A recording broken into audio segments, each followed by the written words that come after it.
Chapter 996.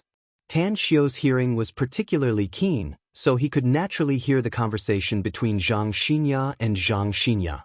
However, he really didn't know how to deal with the twin sisters who looked almost identical. Especially Zhang Xinyue. After all, that matter had already happened. It was hard for him to ignore it even if he had a big heart. Let's go.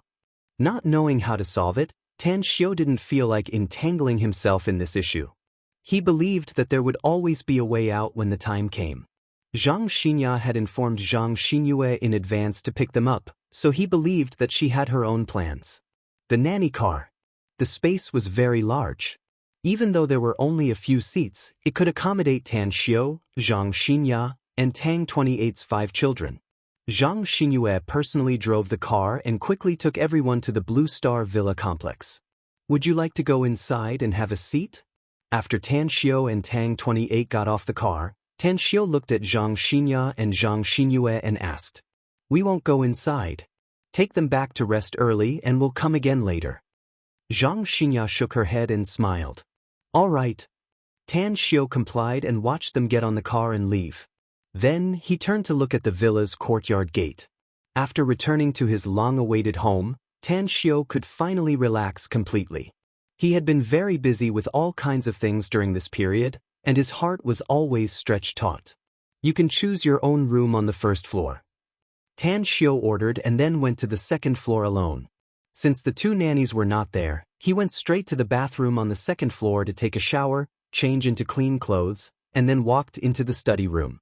But before he could sit down, he heard a familiar voice coming from the window. "Shawan, Auntie's braised pork ribs are absolutely superb. I promise you won't forget it after eating it." As for the crab, Auntie didn't make it well, especially the configuration of the dipping sauce.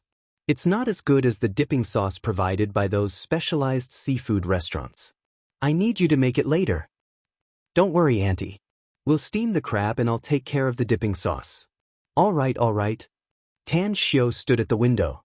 To his surprise, the 2 women who came back with the basket were his mother, Su Lingyun, and his godsister, Qin Shaowan. Before he could call out to them, he saw Tang 28's group of 5 darting out of the villa. They pulled out their daggers and coldly intercepted them. "You?" Su Lingyun and Qin Shaowan were dumbfounded. They had just left not long ago. How could there suddenly be so many children in the house? Moreover, these children were all brimming with murderous intent, just like little fiends. 28. Tan Xiu's figure flickered, and in just a few seconds he appeared outside the door of the villa. With a smile on his face, he continued, "Remember, the 5 of you. They're my family, and they'll be the ones you need to protect in the future. Put away your weapons." Tang 28's group of 5 immediately put away their daggers. An excited look appeared on Su Lingyun's face the moment she saw Tan Xiu. She suppressed her confusion and strode toward Tan Xiu. She observed him and said with a distressed expression, "Where have you been this summer, son? Look at you, you've become darker and thinner than before. You must not have been eating and drinking well and didn't take good care of yourself." "I've been busy with some things abroad recently, Mom," said Tan Xiu with a smile. "I just returned to the country." "But how come you're in Shanghai? Where's my dad?" "Your dad went to the imperial capital." Su Lingyun chuckled. "Your grandpa's 80th birthday is in a week. He went there ahead of time to prepare. I saw that you haven't returned to Star City since the semester started, so I was worried that something might have happened to you. That's why I came here. Fortunately, Kong Xia told me that you were busy abroad, so I didn't call you. I just stayed here and waited for you to come back. You could have called me." Tan Xiu chuckled. "Who said I didn't call you?" Su Lingyun snappily retorted. "I called you more than a dozen times in the past few days, but I couldn't get through. That's why I guessed that the phone signal abroad must be bad." Ugh. Only then did Tan Xiu recall that he had been training the Boy Scouts in the past few days and then hurried back to the country without stopping. He didn't even bother to charge his mobile phone when it ran out of battery. Shaking his head, Tan Xiu then looked at Qin Shaowan and smilingly said, "I haven't seen you for a few months, Sis Shaowan. You seem to have become more beautiful." "You're such a sweet talker, kid," said Qin Shaowan with a charming smile. "This big sis will steam some crabs for you later." Mom, says Xiaowan, this is Tang 28. He's an orphan I adopted a year ago and brought along with me this time. Tan Xiao nodded with a smile. They didn't know your and Sis Xiaowan's identities just now, so please don't mind them. Su Lingyun suddenly looked enlightened after hearing it and said with a bit of blame, they're still kids, Xiao. How can you let them carry daggers with them? What if they accidentally hurt themselves with such a dangerous thing? They're all cultivators, Mom, and their strength is quite good. Tan Xiao chuckled. Don't worry, they won't have any accidents and they won't hurt themselves. I just came back, so I'm going to school after dinner. It's September 10th after all, and I haven't reported to school yet. It's indeed a few days late. Su Lingyun quickly nodded and said, you can't neglect your studies no matter how busy you are, kid. I'm going to cook now. You have to hurry to school after dinner and apologize to your teachers. Alright. Tan Xiao nodded with a smile. As Su Lingyun and Chen Xiaowan entered the villa and went straight to the kitchen, Tan Xiao then spoke to Tang 28's group of 5. Don't easily take out your daggers from now on, and don't easily hurt people. Tang 28, you'll follow me from now on. The 4 of you will stay here and watch the house. Remember, you're all cultivators and you're not allowed to show your strength in front of ordinary people. Understood. Tang 28's group of 5 hurriedly complied. During the meal, even though Su Lingyun and Chen Xiaowan repeatedly asked Tang 28's group of 5 to eat with them, they stubbornly refused. Only after Su Lingyun and Chen Xiaowan served them did they take their bowls back to their room to eat. Such a situation made Su Lingyun and Chen Xiaowan reprimanded Tan Xiao for a long time. However, Tan Xiao still used the word rules to brush them off. He hurriedly finished his meal and then rushed to Shanghai University. However, as soon as he arrived at the gate of the University of Monster Science and Technology, he saw a few luxury supercars parked near the gate. A few young men dressed in gaudy clothes with arrogant faces were leaning against the luxury supercars, pointing at the girls going in and out of the school and commenting on them. Hedonistic playboys are everywhere. Tan Xiao secretly shook his head. He went straight to the campus gate and then ran into trouble. Hey, handsome, can you help me? Can I borrow your cell phone? Several girls wearing famous brands and obviously wearing makeup blocked Tan Xiao's path. The girl in the lead boldly stretched out her hand. Hey, beauties, are you hitting on this handsome guy? Tan Xiao forced a wry smile. But this method of asking for his cell phone number is a bit outdated. The girl giggled and said, we have no choice. Suddenly seeing a handsome guy makes us so happy that we can't think of any new tricks. Just give us your cell phone number, handsome. If you have nothing to do later, we'll treat you to dinner. I have a girlfriend, Tan Xiao said with a smile. The girl was stunned and then said with some disappointment, it's okay. It's okay even if you have a girlfriend. It's very normal for couples to break up these days. There's no wall that can't be pried open and there's no boyfriend that can't be snatched in this world. Besides, you're not married yet. It's not immoral for us to pursue a handsome guy we like. Tan Xiao couldn't help laughing. He didn't expect that girls nowadays were so bold and thick-skinned. He recalled that when he was in middle school, boys and girls didn't have many contacts. Also, in primary school, there was a line between boys and girls who shared the same desk. Tan Xiao made up a cell phone number and took out his dead cell phone to show them. Then, he smoothly slipped away under their dissatisfied expressions.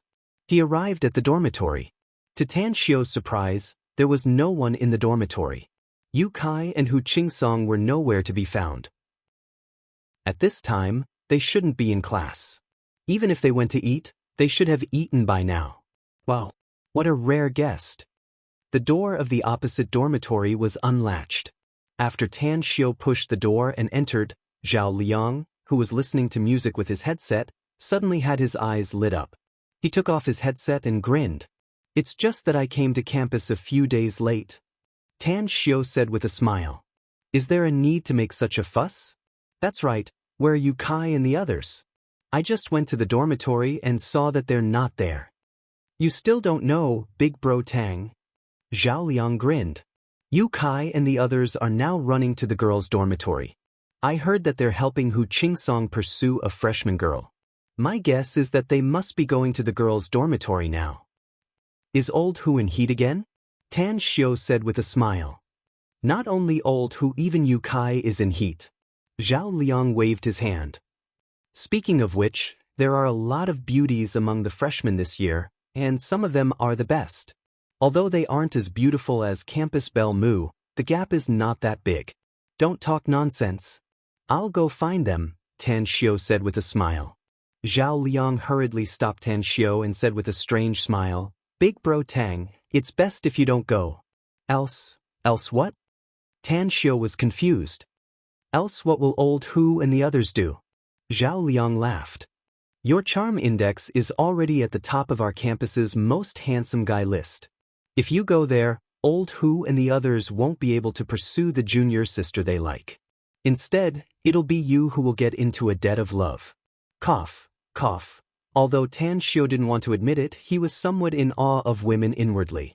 He had enough women now, but he didn't want to provoke other women. Chapter 997. The friendship between classmates was pure and real. It was neither mixed with interests nor intrigue. Despite being exceptionally mature, Tan Xiu still enjoyed the camaraderie as a college classmate. After borrowing Zhao Liang's charger, Tan Xiu dialed Yu Kai's number and learned that they were really at the girls' dormitory. Apart from forcing a wry smile, he didn't know how to express his feelings. Appetite and lust were part of his nature. The ancestors' words were indeed reasonable. Even though it was no longer spring, a man in heat still couldn't control his male hormones. But thinking about it, finding a girlfriend was indeed a good choice. At least, he didn't need to trouble himself with the fifth young lady, and he could balance his yin and yang, which was good for his physical and mental health. Zhao Liang, I'll leave first to deal with something. I'll go straight to the classroom in the afternoon. Tan Xiu unplugged his mobile charger. Although it was less than 10% charged, he still walked out of the dormitory. Where are you going, Big Bro Tang? Asked Zhao Liang. I'm going to find Teacher Han, said Tan Xiu. Zhao Liang followed him out of the dormitory and leaned against the door, chuckling, Then you better pray for yourself. Teacher Han just came back to campus a few days ago, and she's obviously not in a good mood. Be careful, she'll deal with you severely if you provoke her. Tan Xiu stared blankly for a moment and frowned. You said she just came back to campus a few days ago? She didn't come to campus a few days ago? Yeah. Zhao Liang nodded. I heard she asked for sick leave and came back a few days ago with a strange expression on her face. I heard that the dean advised her to rest for a few days, but she refused. A thoughtful look flashed in Tan Xiu's eyes. It was absolutely difficult for Han Qingwu to fall sick given her physical fitness. After all, she had become a cultivator and her strength was not weak. But her complexion looked bad, so there was probably only one possibility: she was injured. Who could have injured her? All kinds of thoughts flashed in Tan Xiu's mind. After bidding farewell to Zhao Liang, he left the dormitory. While strolling on the campus forest trail, Tan Xiu dialed Han Qingwu's cell number. Where are you? You're back. Where are you? Han Qingwu was silent for a moment before she slowly said, Cafeteria. Tan Xiu said, I'll wait for you at the school gate. Tan Xiu hung up the phone and walked out of the school. He had two main reasons for returning to Shanghai this time.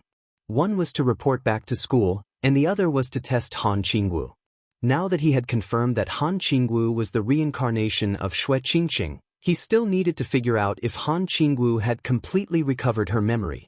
Before he had obtained the Violet Fairy, he had no way of testing it out. But now it was different. The appearance of the Violet Fairy had finally given him away. Ring, ring, ring. His phone suddenly rang. Tan Xiu looked at the name on the caller ID in surprise and found that the call was actually from Chen Zhizhong. Zhizhong, what's up? I'm now at the entrance of Shanghai University, Master, said Chen Zhizhong respectfully. I went to the Blue Star Villa complex to look for you, but I heard that you came to the campus, so I came over. Is it convenient for you to meet me now? What are you doing in Shanghai? Asked Tan Xiu. I have a very important matter to report to you, Master, said Chen Zhizhong. Also, I want to consult you about some things related to cultivation. Wait for me at the campus gate, I'll be there soon, said Tan Xiu. After hanging up the phone, Tan Xiu continued to walk toward the campus gate. He knew Chen Zhizhong. If Qin Zhizhong didn't have something important, he would never come to Shanghai to find him. Moreover, Qin Zhizhong was, after all, his disciple. Although he was only a registered disciple, it was still necessary for him to give him pointers in cultivation. When Tan Xiu walked out of the campus gate, he found that the luxury supercars parked outside the campus gate had disappeared, and those hedonistic young masters had also dispersed. A black Mercedes-Benz was parked at the campus gate, and Qin Zhizhong was standing in front of the car, waiting for him. Zhizhong. After Tan Xiu walked over, he found that Qin Zhizhong's cultivation had broken through to the foundation establishment stage. Moreover, it was at the late stage of foundation establishment, and he was probably not far from breaking through to the golden core stage. Qin Zhizhong respectfully saluted and said, "Did I disturb you, master?" "It's nothing." Tan Xiu shook his head and said, "I just came out when you called me. Tell me, what important matter do you have to tell me?" Qin Zhizhong looked around and found that no one was paying attention to them. Then he said in a low voice, "Master, one of the executives of my company heard that a psychic herb appeared in the depths of Changbai Mountain some time ago, so I secretly took some people to go there after I learned about it from him. In the end, we didn't find the psychic herb, but we found a mysterious cave." "What's inside the cave?" asked Tan Xiu. "We tried everything we could, but we couldn't open the cave's door," said Qin Zhizhong with a forced smile. "But we found several precious ores at the entrance." After saying that, he immediately opened the trunk of the Mercedes-Benz sedan and took out a silver password-locked box. After returning to Tan Xiu, he put the silver password-locked box on the hood of the car and entered the password to open it. Then he said again, "These are the ores, master. I've read a lot of information and finally figured out what kind of ore it is. Blood Soul Stone is a living person who was dissected and put into the body of the person who didn't die. After being stored in the body for at least 10 years, it was then frozen for hundreds of years or even thousands of years before it finally formed into a Blood Soul Stone. According to the ancient records, Blood Soul Stones have the effect of suppressing the soul." Tan Xiu gently grabbed a piece and carefully observed it. Then he faintly sighed and said, "It's indeed a Blood Soul Stone. I didn't expect that there would be such a thing on Earth." "That's right. Blood Soul Stones are precious ores and very rare. It's an extremely precious gem for cultivators who can use it." "Do you know how to use it, master?" asked Qin Zhizhong. "I do." Tan Xiu nodded. A pleasantly surprised look appeared on Qin Zhizhong's face as he said, "Master, since you regard it as an extremely precious gem, then it means that there's definitely something even better inside the cave we found. I came here this time to report this matter to you." A glint flashed in Tan Xiu's eyes as he understood what Qin Zhizhong meant. For such a good thing like Blood Soul Stones to be found outside the cave, it was likely that there were even more good things inside. If he could really find some good things that could be helpful to cultivators, then it could be said that he had made a great contribution here. "Zhizhong, you settle down in Shanghai first. I need to handle something. I'll contact you immediately after I'm done with my work, and then we'll go to Changbai Mountain together," said Tan Xiu. "I've already settled down in the Hilton Hotel, master," said Qin Zhizhong respectfully. "I'll send the room number to your mobile phone later." Tan Xiu nodded. When he saw Han Qingwu coming out of the school gate, he said, "I'll go find you after I'm done with my work. You can go back first." "Yes, master," Qin Zhizhong replied and quickly boarded the car to leave. Tan Xiu turned around and looked at Han Qingwu in front of him. After a moment of silence, he said, "There's an ice skating rink nearby. Let's go there and have a chat." "An ice skating rink?" Han Qingwu was silent for a moment. She found that Tan Xiu had already turned around and left. She hesitated for a moment before she followed him. She didn't know why Tan Xiu asked her out, but she had been preparing for it for more than a year. What she prayed for was that the day would come later. It was September, and Shanghai was still hot. Noon was the hottest time of the day. There were no guests skating in the empty ice skating rink. There were only 2 staff members who were eating melon seeds and chatting with each other. "How much does it cost to book the rink?" Tan Xiu came in front of the 2 staff members and directly asked. Upon hearing this, the 2 staff members suddenly became spirited. They looked at Tan Xiu and Han Qingwu, thinking that they were rich young masters who brought women to have fun. One of them immediately said, "It's 3,000 yuan per hour. How long do you want to book the rink?"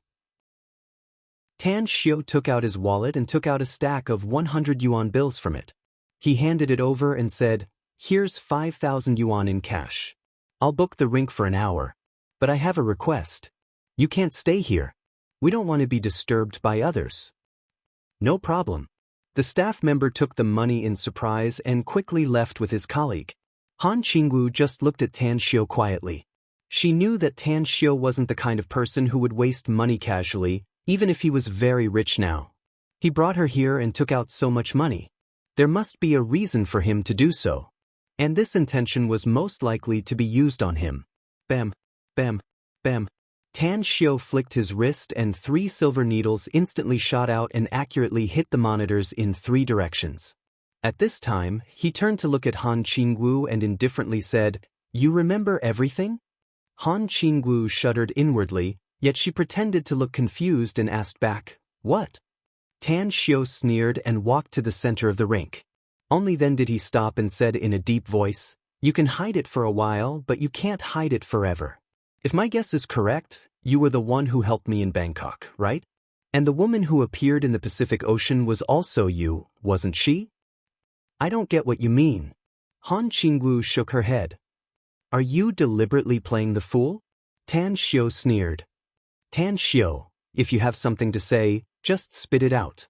Don't beat around the bush," said Han Qingwu. "I don't know why you have such a big hostility toward me. But if I've done something wrong to you, just tell me directly now.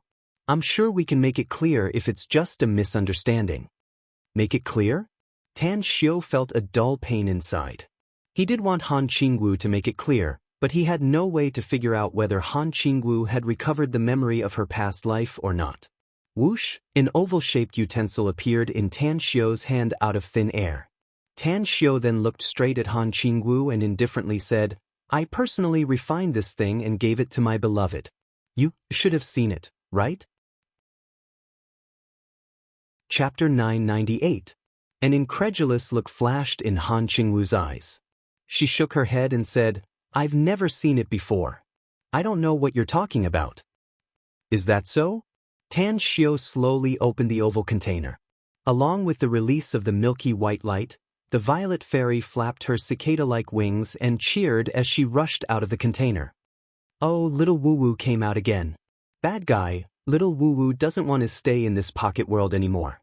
Tan Xiu didn't look at the violet fairy. His pair of eyes that seemed to be able to see through people's hearts were fixedly staring at Han Qingwu's expression. He keenly caught that the moment the violet fairy rushed out of the container, Han Qingwu's pupils suddenly contracted and her body trembled slightly. Sure enough, a cold light flashed in Tan Xiu's eyes. His figure instantly appeared in front of the violet fairy and grabbed her lightning fast. He then looked at Han Qingwu again and said, "Since you've never seen this immortal artifact of the plant world, you probably haven't seen this little thing, right?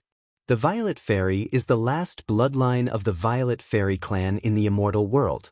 She's also the princess of the violet fairy clan." Han Qingwu's fingers subconsciously pinched the corner of her clothes.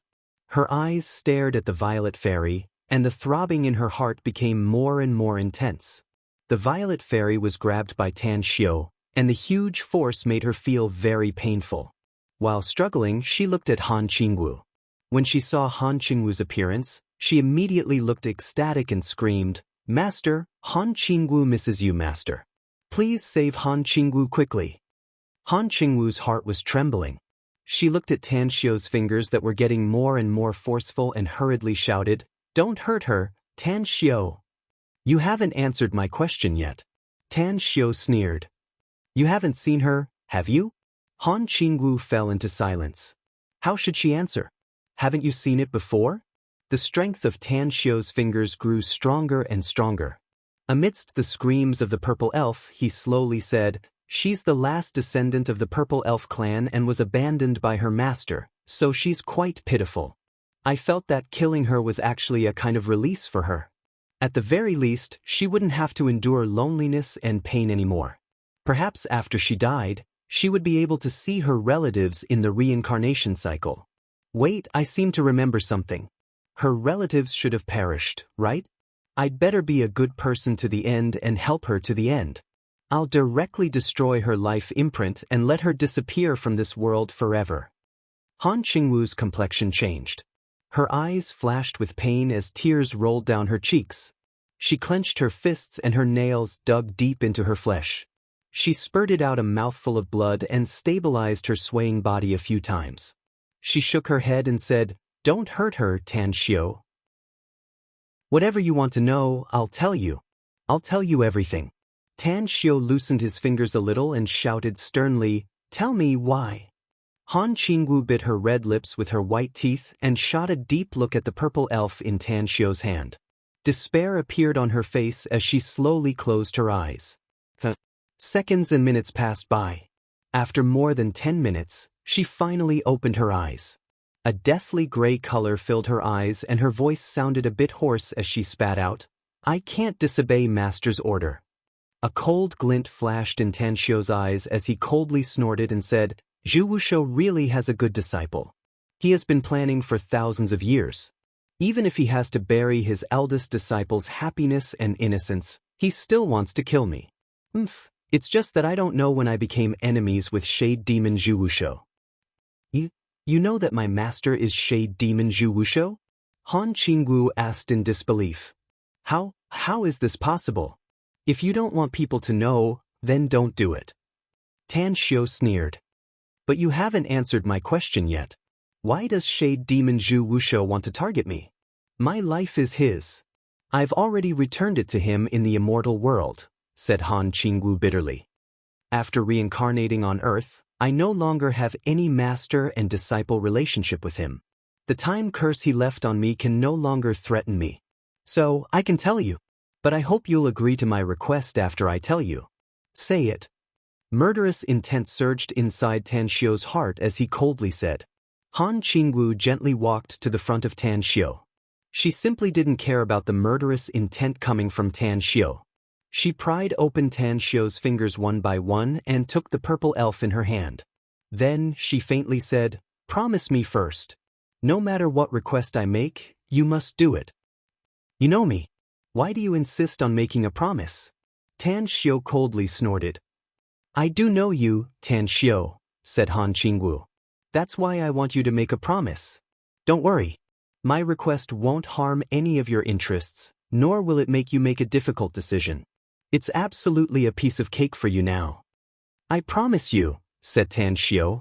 Han Qingwu shot a deep look at Tan Xiu and slowly said, "Rosefinch Holy Sect, traceless egret, slaughtered tens of thousands of races and proved her Tao as a perfected golden immortal.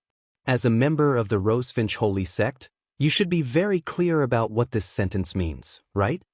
Traceless egret? Slaughtered tens of thousands of races?" Tan Xiu's body trembled and countless ripples surged inside his heart. Traceless and Egret were his mother and father in the immortal world. Egret was the daughter of the Rosefinch Holy Sect's sovereign and Traceless was an ordinary disciple of the Rosefinch Holy Sect. As a result, their love for each other caused countless people to oppose them. However, the current sovereign, who was also Tan Xiu's maternal grandfather, was very satisfied with Traceless and treated him like his own son. He nurtured him and eventually made him and his wife step into the golden immortal stage. For the sake of proving their Tao, Traceless and Egret left the Rosefinch Holy Sect and roamed the immortal world, Demon Realm for 3,000 years. They slaughtered countless powerful enemies and finally relied on killing to prove their Tao and break through to the perfected golden immortal stage. Tan Xiu stared fixedly at Han Qingwu and asked in a deep voice, "Among the people my parents killed, were there Shade Demon Zhu Wushou's relatives?"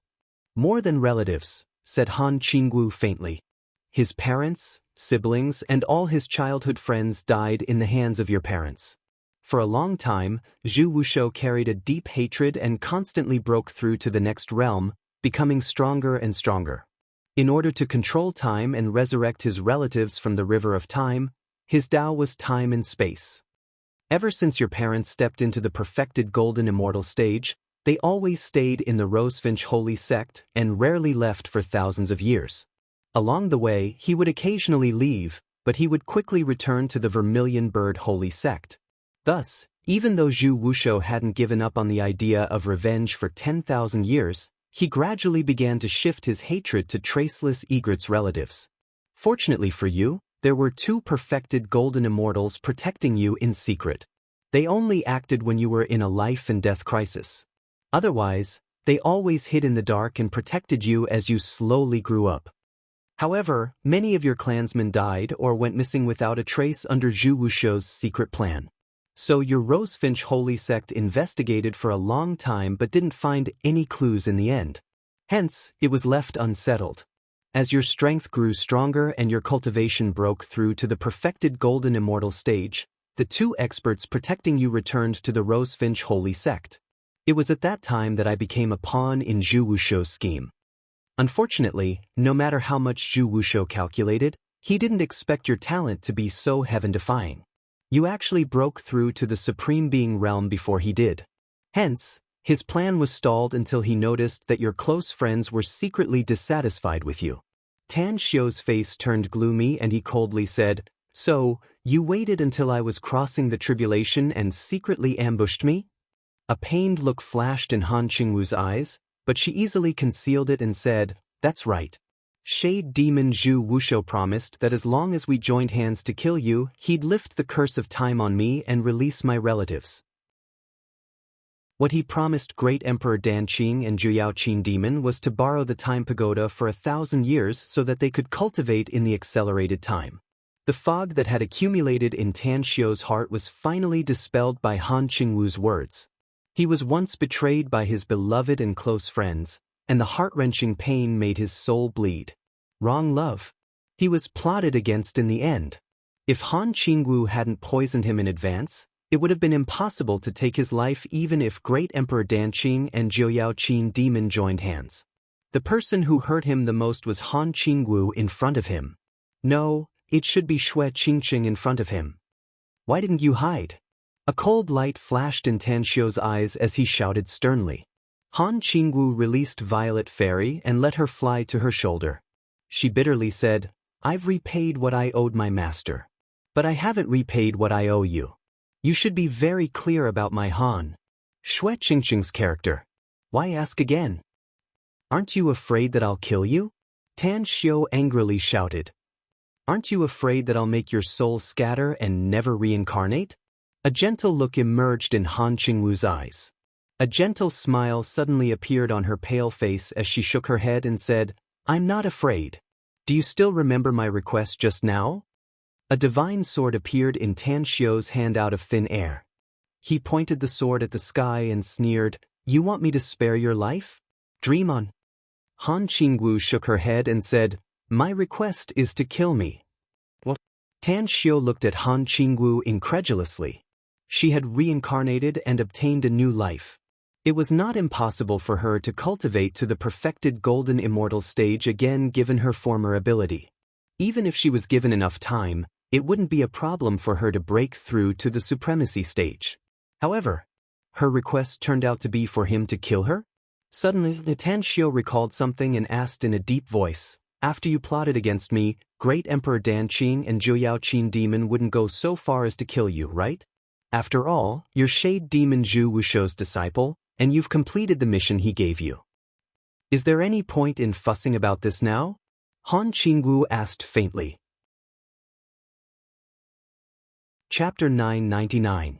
Tan Xiu pointed to his heart and said in a deep voice, "I don't want to leave my last question here. Tell me, how did you die? How did you have the chance to leave your true spirit and reincarnate again after your death?" Han Qingwu shook her head and didn't answer Tan Xiu's question. She slowly closed her eyes and gently spread her hands. The scene in the immortal world appeared in her mind. She was dressed in a red dress that was as red as blood and singing. She hugged the corpse of her beloved who was killed by her, dissipated her cultivation and committed suicide. True spirit. Before she dissipated, she discovered that a trace of Tan Xiu's true spirit was not devoured by the river of time. Instead, it tore the space in the heavenly tribulation and entered the primal chaos of nothingness. She then used a forbidden technique to follow the last trace of Tan Xiu's true spirit into the samsara of this world. Do it. At this moment, Han Qingwu became calm and composed. A golden core the size of a ping-pong ball flew out of her body and floated in front of her glabella. Tan Xiu angrily glared at Han Qingwu in front of him. Seeing how she was begging for death, killing intent crazily surged inside his heart. The long sword in his hand was already trembling slightly. His blood-soaked heart was also hurting even more. The dream of grandeur was as beautiful as a painting, but being reborn was like crawling out of hell. Kill, kill, kill, kill, kill. Tan Xiu roared inwardly, but the divine sword he lifted was especially heavy. He struggled and hesitated. He sadly found that he couldn't do it after figuring out the truth of the matter. That's right, he couldn't do it. In the past, Xue Qingqing could make him drink poison and pierce his heart. But he sadly found that he couldn't use the divine sword in his hand to reap the life of his beloved even if he was full of hatred. Roar? A roar similar to the roar of a wild beast came out of Tan Xiu's throat. He was like a god of death. He finally waved the divine sword in his hand and tore open a bloody wound on Han Qingwu's face. Her peerless beauty was destroyed in a single day. One strike. Cut off Tan Xiu's last nostalgia for Xue Qingqing, cut off the past, and turned into clouds and smoke. He couldn't kill her, but he wanted to destroy the face in his dreams. Bleak and sorrowful. The murderous aura on Tan Xiu's body completely dissipated, replaced by a sense of loneliness and vicissitudes that came from the soul. Slowly turning around, he no longer looked at Han Qingwu's current appearance. With his back facing Han Qingwu, he took a few steps forward. His voice had also become a little hoarse. Sunshine Avenue, Lonely Tree Bridge. From now on, you and I don't want to work together anymore. Han Qingwu looked at Tan Xiu's back, her eyes flashing with heartache. Suddenly, she revealed a bright smile. That ghastly wound was dyed red by the rapidly gushing blood, but she did not have any intention of raising her hand to wipe it.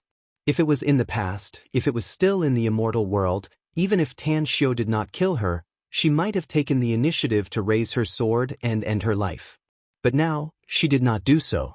The memories of her past life and this life blended together, causing her character to change a little bit. To live, even if she didn't want to do it, she could still watch him. Even if she hid in a distant corner, even if she was hidden in time and space, she still wanted to watch him from afar. He needed it. Take action. He didn't need it. But at this moment, Han Qingwu already understood that her life in the future only depended on him. Tan Xiu left the skating rink and left in a daze under the strange gazes of the two staff members outside. He didn't go back to the campus, nor did he go back to Blue Star Villa Complex, nor did he go to the Hilton Hotel to find Chen Zhizhong. He seemed to have lost his soul as he walked on the bustling streets of Shanghai, wandering aimlessly without any direction. The sun set in the west and night fell. When Tang Xiu sobered up from his muddle-headed state, he found that he was standing at the entrance of the Everlasting Feast Hall's Shanghai branch. 8 stalwart men formed a circle around him, firmly guarding him inside and preventing anyone from disturbing him. Qi Nan, who was dressed in a red dress and had a worried expression on her face, was staring into his eyes without moving. Disperse! Tang Xiu took a deep breath. As the primal chaos force surged in his meridians, his whole body broke free from the muddle-headedness. The demonic barrier in his heart had vanished after settling the grudge between them. The improvement of his mind made him strangely realize that he had unknowingly completed the first stage of the heavenly art of cosmic genesis, the star's tyrannical body realm. A nascent soul stage cultivator is enough to kill. Tan Xiu strode forward and entered the Everlasting Feast Hall's entrance. Under countless strange gazes, he went straight to the manager's office on the 2nd floor. Boss. Qi Nan, who followed him inside, wanted to say something but hesitated. The worry in her eyes had yet to fade. Tan Xiu shook his head and sat on the soft leather sofa. He took out a cigarette, lit it, and took a few puffs. Then he slowly said, "Don't worry. I'm fine." Upon hearing it, Qi Nan immediately felt relieved and asked, "Boss, I just came from Jingmen Island this afternoon. I've already handed over the business here to someone else." Is there anything else you want me to do? Give me something to eat, said Tan Xiu. Drink some wine with me while you're at it. I'll arrange it right away. Qi Nen nodded. As Qi Nen left the office, Tan Xiu no longer thought about Han Qingwu's matter. He had figured out the matter and solved it after returning to Shanghai. It could be considered as a successful step. He didn't want to think about the past anymore. The matter with Xue Qingqing had come to an end, but the enmity between Great Emperor Danqing and Zhouyao Qin demon had yet to be resolved. There was also that shade demon Zhu Wushou. He must die. The second thing. Tan Xiu recalled the matter with Shanghai University and suddenly felt a faint headache. If he didn't kill Han Qingwu, she would probably still be a teacher at Shanghai University and his class teacher. Forget it. I'll quit school first. Tan Xiu didn't intend to quit school directly. After all, his mother attached great importance to the university graduation certificate. It was her long-cherished wish for many years, and he couldn't let her fail. After smoking a cigarette, Qi Nen returned to Tan Xiu's front. She respectfully said, "Boss, I've given the order and the meal will be ready soon. There's something I need to report to you before we eat." "What is it?" asked Tan Xiu. "Kong Xia looked for you a few days ago, but she couldn't get in touch with you, so she called my cell number," said Qi Nen. "I didn't ask about the specific matter, but judging from her attitude at that time, she seemed to be very anxious." Kong Xia? Only then did Tan Xiu remember that he hadn't contacted Kong Xia for a long time. She should have been busy with the magnificent Tang Corporation's affairs in recent months, especially the internal purchase of Star City's new city, so she didn't take the initiative to contact him. However, it was also possible that she had contacted him, but he often appeared in places without mobile signal, so she couldn't contact him. Tan Xiu took out his mobile and dialed Kong Xia's cell number.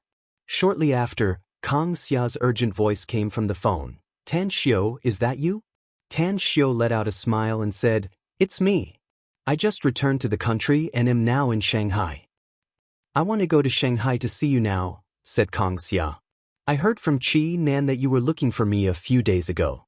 It seems like there's something very urgent." Tan Xiu asked, "What is it?" Tang Xiu asked, "It's Andy. There's something wrong with her body. If you don't have anything urgent, I want to take her to see you." "What happened to Andy?" Tan Xiu's expression slightly changed as he asked in a deep voice. "It seems that there's something wrong with her cultivation," said Kong Xia bitterly.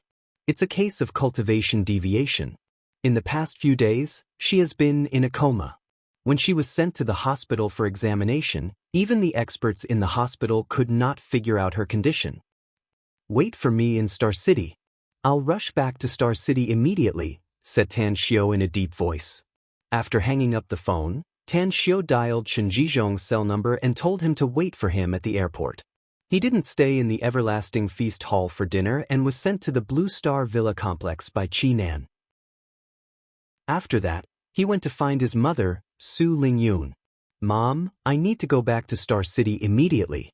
Someone is seriously injured there and I need to rush back to treat her. Will you continue to stay in Shanghai? Or do you want to go back to Star City with me?" Tan Xiu asked. Su Lingyun hurriedly asked, "Who's injured? Do I know him?" Tan Xiu said, "You know her. She's Andy." Su Lingyun quickly said, "What's wrong with Andy? Let's go back to Star City together. My purpose in coming to Shanghai is to find you. Since you're going back to Star City, it's meaningless for me to stay here. Nothing else matters. Andy's injury is the most important thing now." Tan Xiu complied and called Ouyang Lu. He then used her plane to directly send him and the others to Star City. Just as the group came out of Star City Airport, the driver arranged by Chen Jizhong in advance was already waiting outside with several cars. "Where are we going, master?" asked Chen Jizhong. "I'm going back to Southgate Town." "You take your people back first," said Tan Xiu. "Andy is injured and needs my treatment. I'll find you after I stabilize her condition." "How about I go with you, master?" said Chen Jizhong quickly. "I'm in the medicinal herbs business, after all. If you need any medicinal herbs for your treatment, I can immediately arrange it." Tan Xiu thought about it and refused Chen Jizhong's request. If his mother, Su Lingyun, was not there, he wouldn't mind Chen Zhizhong following him. But Chen Zhizhong was about the same age as his mother, and he called him master, which made his mother very uncomfortable. Go back and wait for me. I'll contact you first if I need anything. I'll listen to you, master. Chen Zhizhong nodded. Southgate Town. Inside the View Building King Villa, Kong Xia had brought Andy over. At this moment, she was anxiously pacing back and forth in front of the villa's courtyard. Her eyes kept glancing at the Southgate Town's entrance. Andy's sudden cultivation deviation made her very worried. In her eyes, aside from Tan Xiao, Andy was the closest person to her. Kong Xia didn't want to see anything bad happen to her. She didn't want to see an accident that she couldn't accept. Chapter 1000. When Tan Xiao rushed back to Southgate Town, he saw Kong Xia's worried and haggard appearance. He didn't bother to comfort her and followed her to the guest room where Andy was in a coma. Don't let anyone disturb me. Tan Xiao ordered and grabbed Andy's wrist. After checking her pulse, he learned that Andy had overdosed on medicinal pills. Her body couldn't bear the huge medicinal efficacy and eventually lost control. Her pulse was now in a mess, and the true essence inside her body was even more chaotic. If it wasn't cleared in time, even if she wouldn't die, she would have to scatter her cultivation to recover. Nonsense, nonsense. Tan Xiao forced a smile and loosened Andy's pulse. He shook his head and sighed. Then, he helped Andy up from the bed and let her sit cross-legged. Then, he began to regulate the chaotic true essence in her meridians. Fortunately, Andy's cultivation wasn't high. She was only at the mid-stage of foundation establishment. Otherwise, Tan Xiao wouldn't be able to regulate her body's condition. Time flew by. For 6 hours, Tan Xiao spent a lot of energy to regulate Andy's body. After letting her lie down again, Tan Xiao walked out of the room. How is it? Kong Xia, who was anxiously waiting outside, hurriedly asked. Tan Xiao nodded and said, her condition has stabilized. She'll be fine after she wakes up and recuperates on her own. She didn't suffer from cultivation deviation, but the grade of the medicinal pills she took was too high. With her current cultivation, she can't bear such a strong medicinal efficacy. That's why this problem occurred. She endured it? Kong Xia's hanging heart finally calmed down. But Tan Xiao's words made her feel strange and speechless. Tan Xiao smiled and put his arm around her shoulder. Then he asked, are you rich recently? Even if you have money, you can't waste medicinal pills like that. She's lucky this time. At least she's alive. But if the medicinal pills she took were of a higher grade, I'm afraid the medicinal efficacy would have caused her body to explode. Kong Xia smiled and said, you're indeed rich recently. Haven't you checked your private account? Tan Xiao stared blankly for a moment before he shook his head and said, I've been dealing with some matters abroad recently, so I really haven't checked my private account. What was going on? Where did you get so much money? Kong Xia was at a loss whether she had to cry or laugh. Money is just like a number in your eyes now. It's meaningless. Our magnificent Tang Corp's products are simply making a lot of money every day, and the supply can't meet the demand. I've invested all of this income into the construction of the headquarters in Shanghai. It should be enough. But don't forget about the internal purchase problem of the new city. In just a few months, the new city's housing prices have increased by 3 to 4 times compared to the opening price. Half of the properties we bought have already been sold. Tan Xiao asked curiously, I did ask about the internal purchase of the new city property in the early stages, but I didn't have the time to pay attention to it later, so I don't know much about it. How much did our magnificent Tang Corp invest in the property we purchased in the early stage? Kong Xia stretched out a finger and then stretched out 2 fingers. She then giggled and said, guess how much is this? Tan Xiao said in surprise, 12 billion? Kong Xia gave him a thumbs up and praised, you're really worthy to be the man I fancy. You're really smart. That's right. The total investment of the magnificent Tang Corp in the early stages is 12 billion yuan. Whether it's the residential buildings or the shops, the total value has reached about 40 billion yuan. Almost all the residential buildings have been sold for a total of 18.5 billion yuan. I've transferred 15 billion yuan to your private account, while the remaining 3 billion yuan is in the magnificent Tang Corp's public account. The remaining 500 million yuan will be used as dividends. It seems that the real estate business is really profitable. Tan Xiao sighed and said, no wonder most of the tycoons in the country were real estate developers in the early years. How's the progress of the new city's construction? The first phase of the new city's construction has been completed, and some finishing works are being carried out. Most of the second phase has been completed, and it's expected to be completed early next year. Preparations for the third and fourth phases have already begun. Once the second phase is completed, the third and fourth phases can be carried out at the same time. The document issued by the government has stated that the new city's construction will be fully handed over to us while they will provide assistance. Long Hanwen has been looking for you recently, but unfortunately, even I can't find you, so he gave up for the time being. Why is he looking for me? Asked Tan Xiao. You're the one who personally drew all the engineering designs. Kong Xia forced a smile. The reason why the sale is so good, to the point that the rich and famous people from all over the country have come to buy the properties, is all because the architectural design is superb. The new city built is just like a dream city. However, you, a busy man, have only designed the first and second phases. The third and fourth phases haven't been produced yet. Let alone Long Hanwen, even I'm a bit anxious. Could it be that the government has given up all the authority? Tan Xiao frowned and asked. Are they really not willing to get involved? Of course they want to get involved. But this matter is very complicated, said Kong Xia. With Long Hanwen and the other forces dealing with the government, our magnificent Tang Corp will be much more relaxed. How much of the new city's area will be occupied by the first 4 phases? Tan Xiao nodded and asked.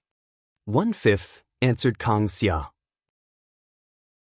Tan Xiao was at a loss whether he had to cry or laugh as he looked at Kong Xia.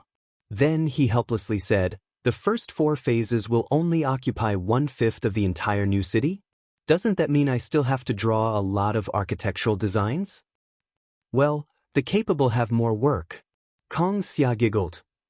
Besides, we're the ones who have the biggest advantage in this cooperation. You'll have to work hard for the sake of making money. Tan Xiao shook his head helplessly. Fortunately, he didn't need to design all the architectural designs at once. He could only draw one architectural design for the next 2 phases.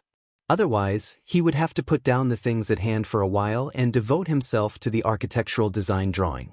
However, although the time was occupied, it didn't consume too much of his good cells. After all, there were countless buildings in the immortal world as a reference. He could even directly copy the suitable ones, so it was very easy to draw the design. At the corner of the corridor, Su Lingyun appeared wearing an apron. Upon seeing Tan Xiao and Kong Xia chatting intimately, a smile immediately appeared on her face as she asked, How's Andy, Xiao? Tan Xiao released Kong Xia and greeted her with a smile. She's fine now. She'll recover after she wakes up and recuperates for a few days. Don't we have a nanny at home, Mom? Why did you cook by yourself? How can I not cook by myself when my son is at home? Su Lingyun smiled. I asked her this afternoon. Xia hasn't eaten for 2 days. Now that Andy is fine, I'm afraid she'll have an appetite again. But now, anyone can go hungry, but Xia must go hungry. Xia? Tan Xiao looked at Kong Xia with a strange expression. Since when did the relationship between them become so close? Also, what did his mother mean by that? Kong Xia secretly glanced at Tan Xiao as a blush appeared on her cheeks. She quickly came to Su Lingyun's side, skillfully held her arm and smilingly said, I'm not hungry, Auntie. Su Lingyun smiled and said, You're such a thin-skinned child. You'll be the daughter-in-law of the Tang family sooner or later, so how can you not eat? I'm looking forward to having a big fat grandson soon. Tan Xiao was dumbfounded. He didn't expect that his mother would be so clear about his relationship with Kong Xia. He didn't expect that his mother would actually look forward to Kong Xia giving him a big fat grandson. Could it be that the one he was going to marry in the future wasn't Mu Weining? Could it be that his mother really agreed to him having many women at the same time? Tan Xiao really couldn't figure out what his mother was thinking. He secretly shook his head and smilingly said, "I'm afraid it'll take some time for Andy to wake up. Let's go to eat first. I've been busy all afternoon, so I'm a bit hungry." "What delicious food did you cook, Mom?" "It's all your favorite food, don't worry," Su Lingyun said with a smile. "Dinner time." While his mother, Su Lingyun, wasn't paying attention, Tan Xiao quietly whispered to Kang Xia beside him, "Since when did you become so close with my mom? She seems to regard you as the daughter-in-law of the Tang family." An arc outlined on the corner of Kang Xia's mouth. With a touch of a smile, she whispered, "Auntie often came to the company to look for me in the last few months and often sent me some food. Also, we sometimes invited each other to go shopping together."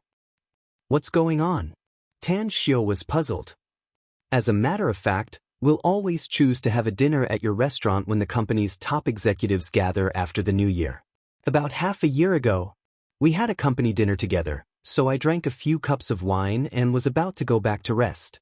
But I happened to bump into Auntie, who was helping to move some things and sprained her left foot. At that time, I didn't think much about it and hurriedly carried her to a nearby Chinese medical center to have an old Chinese doctor treat Auntie. It was also at that time that Auntie and I began to interact more." Tan Xiao suddenly understood and said with a smile, "I didn't expect you to be so smart. You flatter your future mother-in-law. Even if there's no way to give you the Tang family's daughter-in-law in the future, Mom will still love you very much. Go away." With a bit of shyness, Tan Xiao hurriedly turned her face to the side. She didn't want to be teased by Tan Xiao again. She knew that she couldn't become Tan Xiao's official daughter-in-law, but her heart was as clear as a mirror. Furthermore, she had warned herself countless times that she didn't need to care about this false reputation. As long as Tan Xiao loved her sincerely, it was enough. Therefore, although she still felt a faint sense of loss when it came from Tan Xiao's mouth, she quickly adjusted her mood. Suddenly, Kang Xia turned her head and asked in a whisper, "What's going on with those 5 children? They're very strange. They're just like robots. They do things methodically, but also very old-fashioned. I don't think they're like young children, but more like old men." Chapter 1001. Tan Xiao sighed. "They're the most outstanding cultivation geniuses among the Boy Scouts, and they're much more mature compared to their peers. Since ancient times, there's a saying that children of the poor become masters of the household early. They've lost their loved ones since they were young, and growing up is the only way for them to survive under the hardships of life." "They're all street children you adopted?" Kang Xia was shocked. "But I can feel that all 5 of them are at the foundation establishment stage. How long has it been? How old are they? How can they break through to the foundation establishment stage? Especially Tang 28, he's already at the mid-stage of the foundation establishment stage. They're able to stand out among the tens of thousands of Boy Scouts, so they're naturally very talented in cultivation," said Tan Xiao. "Coupled with the steady supply of cultivation resources, it's possible for them to break through to the foundation establishment stage. You're getting more and more powerful, Tan Xiao." Kang Xia looked at him with admiration and sighed. "I'm forced by the situation to do my best to train more powerhouses." Tan Xiao shook his head. "The dangers we'll face in the future are far beyond your imagination. Only by constantly strengthening ourselves and strengthening our forces can we have more chances to survive in the future. Kang Xia, although you're managing the magnificent Tang Corporation, I hope you can spare as much time as possible to cultivate. Only by becoming stronger can you protect the people you want to protect in the future." "I'll definitely try my best." Kang Xia nodded. After the meal, Tan Xiao accompanied his mother and Kang Xia for a while before he left Southgate Town with Tang 28 and headed to Chen Jizhong's residence. Inside a classical-style villa, Chen Jizhong sat cross-legged and quietly absorbed the world's spiritual qi. He had stepped on the path of cultivation, but he was too old. His cultivation progress was still very slow despite having a lot of cultivation resources. He was only at the early stage of the foundation establishment stage so far. Suddenly, Chen Jizhong opened his eyes and saw Tan Xiao standing quietly in front of him. He immediately floated up and respectfully saluted. Your cultivation progress is indeed very slow compared to those cultivation geniuses. Tan Xiu nodded. You know the orphans I adopted. You're slightly inferior compared to the most talented children among them. Chen Zhizhong said in shame, this disciple is slow-witted and has disappointed master. Aptitude is important, but age is also important. Tan Xiu shook his head. I used to have very few resources, so I couldn't help you much. But it's different now. I've obtained a lot of precious medicinal herbs and some precious alchemy materials. I can help you solve your aptitude problem. However, I'm still lacking a medicinal herb, and I need you to find it for me. Chen Zhizhong stared blankly for a moment before bursting with joy. He hurriedly asked, Master, what other medicinal herbs do you need? Tan Xiu said, Dragon bone grass. Chen Zhizhong frowned and said, Master, I've never heard of this name. What is its shape like? Are there any distinctive features? Tan Xiu said, the dragon bone grass has a total of 9 shoots, like the shoots of a willow leaf. It was dotted with white dots, which looked a bit like a 5-star pattern. There was a record of dragon bone grass in the Compendium of Materia Medica. Although it was only a few words, it explained its use. You're running a medicinal herb business, and your company has a lot of medicinal herbs and a wide range of channels. Hurry up and find the dragon bone grass. I'll personally refine a marrow cleansing pill for you. Once you take the marrow cleansing pill, your physique will undergo a rebirth. Chen Zhizhong excitedly said, Master, you can rest assured. As long as there's a dragon bone grass in our country, I'll find it as fast as possible no matter how big the price is. Tan Xiu nodded and said, You're the only one living here after I came here? Chen Zhizhong nodded and said, My son has been staying in the imperial city to develop his business. I don't have any intention to let him take over the company for the time being. My parents don't want to live in Star City since they're used to living in their hometown, so my wife has been taking care of them in our hometown for the past 2 years and only comes back occasionally. Tan Xiu nodded and said, If that's the case, then I'll refine something here. I'll also guide you in your cultivation. Chen Zhizhong immediately said, I'll arrange a room for you right away. Tan Xiu shook his head and said, No need. You just need to clean up the garage. Also, I'll need a few days to refine the weapon. Tell your bodyguards not to disturb me. I'll give the order right away, Master, said Chen Zhizhong immediately. Please tell me at once if you need anything, Master. All right. Tan Xiu nodded. In the next few days, Tan Xiu accompanied his mother during the day and occasionally went to the company. Every night, he would quietly come to Chen Zhizhong's place. Artifact refining. It was a kind of identity token, but each of the refined tokens also had a protective effect, similar to a protective talisman. However, this token could only be activated once when the owner was in danger. After that, it would lose its protective effect. In just a few days, Tan Xiu had refined a total of 10,000 tokens, which he named as the Tang Sect token. It was the proof of identity of a Tang Sect disciple. At the same time, he was still paying attention to the situation on 9 Dragons Island. In recent days, more and more ships appeared near the 9th deserted island. Various forces were frequently active, and some hostile forces even fought in the waters near the 9th deserted island. Although the scale of the fight was not large, dozens of people still fell in the vast sea. A few days later, Tan Xiu bid farewell to his mother and followed Chen Zhizhong to Changbai Mountain Range. The Changbai Mountain Range was the birthplace of the Yalu River, Songhua River, and Tumun River. The total area of the area was 1,964 square kilometers, with the core area being 758 square kilometers. The highest peak of the Changbai Mountain Range was the General Peak in North Korea, with an altitude of 2,749 meters. The place Tan Xiu went to this time was the highest peak in China, the northeastern peak with an altitude of 2,691 meters. Before coming here, Tan Xiu believed that the data recorded in the books were correct, and he also had some understanding of the Changbai Mountain Range through the map. But when he entered the mountain range, he realized that he was gravely mistaken. The terrain of the mountain range was complex and steep. There were quite a few areas that had naturally formed formations. Interesting. Halfway up the main peak, Tan Xiu looked at the array in front of him with a smile on his handsome face. He could easily judge that it was not a natural array, but someone had set it up here. After studying it, he had completely comprehended this formation. Is there a problem, master? Chen Zhizhong's cultivation had been advancing by leaps and bounds under Tan Xiu's guidance in the past few days. Even his state of mind had improved a lot. Although his cultivation was still at the early stage of foundation establishment, there were faint signs of breaking through to the middle stage of foundation establishment. He hurriedly asked when he saw the smile on his master Tan Xiu's face. There are many arrays in the mountain range, said Tan Xiu. But the naturally formed arrays are very powerful, but they contain less profound mysteries. But the array in front of us is different. It was set up by someone, and it covers a large part of the mountain range. Ordinary people can't enter this array at all, let alone detect the existence of the array.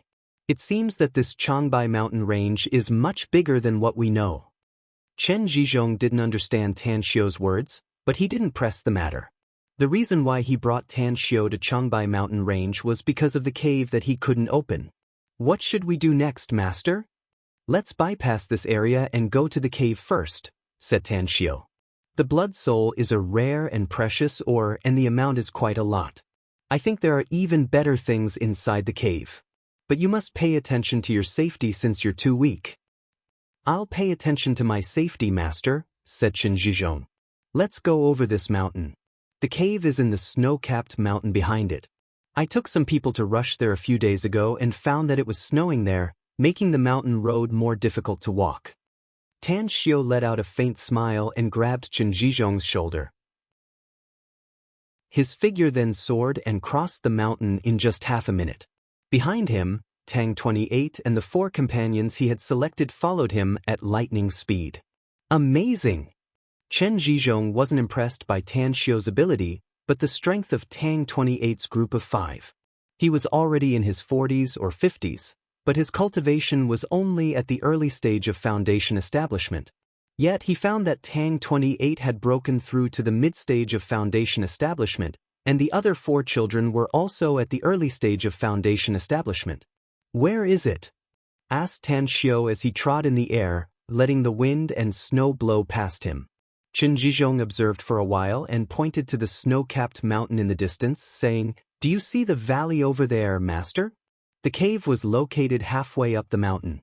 It'll only take you half a minute to reach the cave's entrance given your flying speed. Tan Xiu released his spiritual sense continuously and flew in the direction pointed by Chen Zhizhong. Soon he easily found the cave's entrance. An array? Tan Xiu's expression suddenly moved the moment his feet touched the ground. 2 thumb-sized blood soul stones were easily sucked over by his spiritual sense, and then he held them in his hand to fiddle with them. Arrays were what he was good at. However, he didn't rush to study the array in front of him and instead carefully looked around. Blood soul stones. It was an ore that could store the soul of a cultivator and was a very rare carrier. In addition, blood soul stones could also be used to refine and extract the blood essence inside, which was a very good material for refining elixirs. Similarly, it could also be used to refine artifacts. After a long while, Tan Xiu returned to the cave's entrance with a bit of disappointment. After searching for a while, he only found the 2 blood soul stones, and there were no other good things around. Let's study the array. Tan Xiu sat cross-legged outside the cave's entrance and carefully studied the array that sealed the cave's entrance. After a short period of study, he figured out the principle of the array and was confident that he could easily break it. Chapter 1002. In the past, Tan Xiu's attainments in array formations had almost reached the pinnacle. He could even completely envelop a certain starfield in the immortal world with an array formation and unleash tremendous power. Although his spiritual sense was less than 1/10,000th of his peak, it was still a piece of cake for him to crack the array formation in front of him. Let's go inside. Tan Xiu floated up and slashed forward with his finger sword. The air rippled like a net and shattered in the blink of an eye. The fine steel door was easily cut open like tofu and fell to the ground with a loud bang. An excited expression was revealed in Chen Zhizhong's eyes. His admiration for Tang Xiu was even more intense. Back then he and his subordinates had racked their brains and spent a lot of effort, but they still couldn't enter the cave. However, his master had easily broken open the cave door. His strength was simply beyond his imagination. Strange. There's no spiritual energy inside. Tang 28, who followed closely behind Tan Xiu, walked along the cave for more than 10 meters and then looked incredulous. It must be noted that spiritual energy existed in every corner of the earth, even in some places where the concentration of spiritual energy was so thin that it was negligible. But here, the concentration of spiritual energy became lower the deeper they went. They couldn't even sense the existence of spiritual energy after walking for more than 10 meters. Tan Xiu pondered for a moment and then said, Tang 28, the 5 of you wait outside the cave. Don't come in without my order. Also, stand guard outside. If anyone comes, you must block them for me. Understood. Tang 28's group of 5 stopped and turned to walk toward the entrance of the cave. Tan Xiu led Chen Zhizhong to go more than 10 meters inside and faintly heard a roar coming from the depths. The sound was not like a beast's roar but more like a human's howl. After walking for 100 meters, Tan Xiu and Chen Zhizhong's eyes lit up. Heavens! How's this possible? Chen Zhizhong exclaimed after seeing the scene in front of him. He couldn't believe his eyes because he never dreamed that the belly of the mountain turned out to be a world. The sky was blue and the clouds were white. The mountain peaks rose and fell one after another. Although there was no sun or moon, there were countless birds and beasts. Towering ancient trees could be seen everywhere. The blooming flowers were even more beautiful, making this place look like a fairyland. Tan Xiu said indifferently, "Don't make a fuss. This is just a world constructed inside the array." However, compared to the formation at the entrance of the cave, the formation here is much more interesting. Chen Zhizhong didn't understand array formation, so naturally, he couldn't see through the mystery here. He reached for his dagger and looked around vigilantly. Any movement would alert him. "Master, this place is so big. What should we do? Wandering around looking for treasures?" With a bit of regret, Tan Xiu said, "The area of this pocket world constructed by the array is indeed quite large. Unfortunately, even though there was thin oxygen here, the degree of spirit energy here was practically negligible. Even a golden core realm cultivator would find it difficult to absorb the pitifully scarce spirit energy of the heavens and the earth here. Therefore, I think, although there are many flowers and trees here, precious medicinal herbs are very difficult to find." Chen Zhizhong was confused. "But if plants can grow here, why can't medicinal herbs grow here?" "Medicinal herbs are also a kind of plant. Medicinal herbs are indeed plants." Tan Xiu shook his head. "But plants that can be called medicinal herbs need to absorb the essence of the earth and grow under the nourishment of the world's spirit energy. Only after a long period of accumulation can they have very strong medicinal properties. For example, if a wild ginseng grows here but it has no medicinal effect, do you think it can be regarded as a medicinal herb?" Chen Zhizhong instantly understood Tan Xiu's meaning. He shook his head and forced a smile. "Nope. The reason why ginseng is regarded as a treasure is because of the medicinal efficacy it contains. Without medicinal efficacy, it's no different from weeds and leaves. Therefore, I'm afraid there are no medicinal herbs in this pocket world," said Tan Xiu. "If there are any good things here, I'm afraid it can only be ores." Chen Zhizhong hurriedly said, "I think there must be precious ores here, master. After all, there is a blood soul stone outside the cave entrance. I think there must be something better than the blood soul stone inside. Let's look for it and maybe we'll have an unexpected harvest." "Since we're already here, we'll naturally look for it," said Tan Xiu with a smile. The environment of this pocket world was simply picturesque, with birds and beasts everywhere among the mountains and rivers. However, in this paradise that was full of vitality, there was an extremely dangerous place hidden, and there were terrifying fierce beasts hidden. The roar he heard just now had already dissipated, but even Tan Xiu had no choice but to be cautious in this world without much spiritual energy. Consumption. This was the most fatal problem for cultivators in such an environment. Unless they carried a lot of medicinal pills, Their strength would plummet once their true essence was consumed excessively, and it would be very difficult for them to survive in a crisis. Fortunately, there were a lot of medicinal pills in Tan Xiu's interspatial ring. Even if his demand was not high, Chen Zhizhong could still take them in case he needed them. I must go to Bangkok again after leaving this place to get more demon stones from the Dark Shaman clan. I can absorb and refine the demon stones I have now for a few years, but I'm afraid I'll be in danger if I'm trapped in this pocket world in the future. Being a cultivator is like rowing a boat against the current. If I don't move forward, I'll fall back. Replenishing the primal chaos force in my body is only one aspect. I also need to make a breakthrough. The price to pay for this breakthrough is to absorb the power of the stars and absorb all kinds of energy. Spiritual energy, on the other hand, is a supplementary energy that requires a lot of demonic power to make up for it. Half a day later, Tang Xiu and Chen Zhizhong had already penetrated deep into the pocket world, but neither of them was able to probe the size of this pocket world. Furthermore, the most disappointing thing for them was that they didn't encounter any danger, nor did they obtain any treasures. We can't keep searching like this, Zhizhong. Given the size of this pocket world, I'm afraid we won't be able to search the entire area even if we search for a few months. I'm afraid we'll have to focus on constructing this pocket world's array.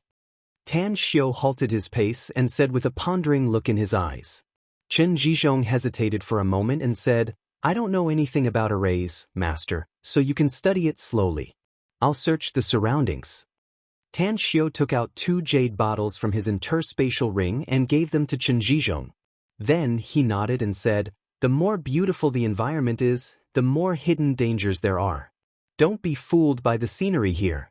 You must always be on guard and immediately retreat if you encounter any danger. There are 20 medicinal pills in these 2 jade bottles that will be helpful to you. Suddenly, he seemed to recall something and took out the refined Tang sect token from his interspatial ring. He handed it to Chen Zhizhong and said, the Everlasting Feast Hall is now just a real restaurant and no longer a force.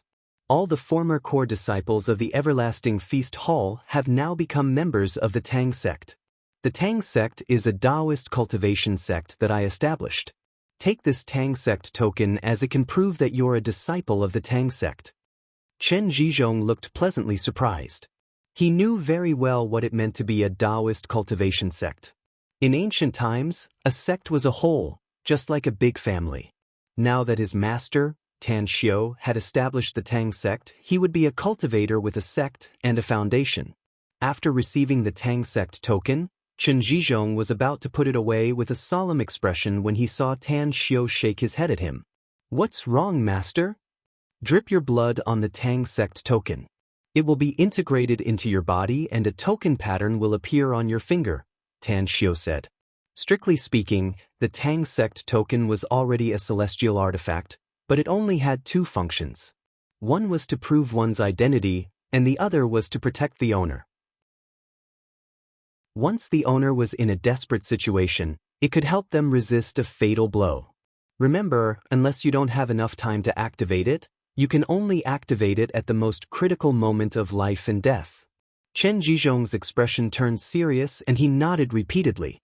Then he cut his finger with a dagger and dripped his blood on the Tang sect token. Suddenly, Chen Zhizhong found that his spiritual force had a strange connection with the token in his hand. The Tang sect token suddenly disappeared and a token pattern appeared on Chen Zhizhong's thumb. It looked like a tattoo, exactly like the Tang sect token.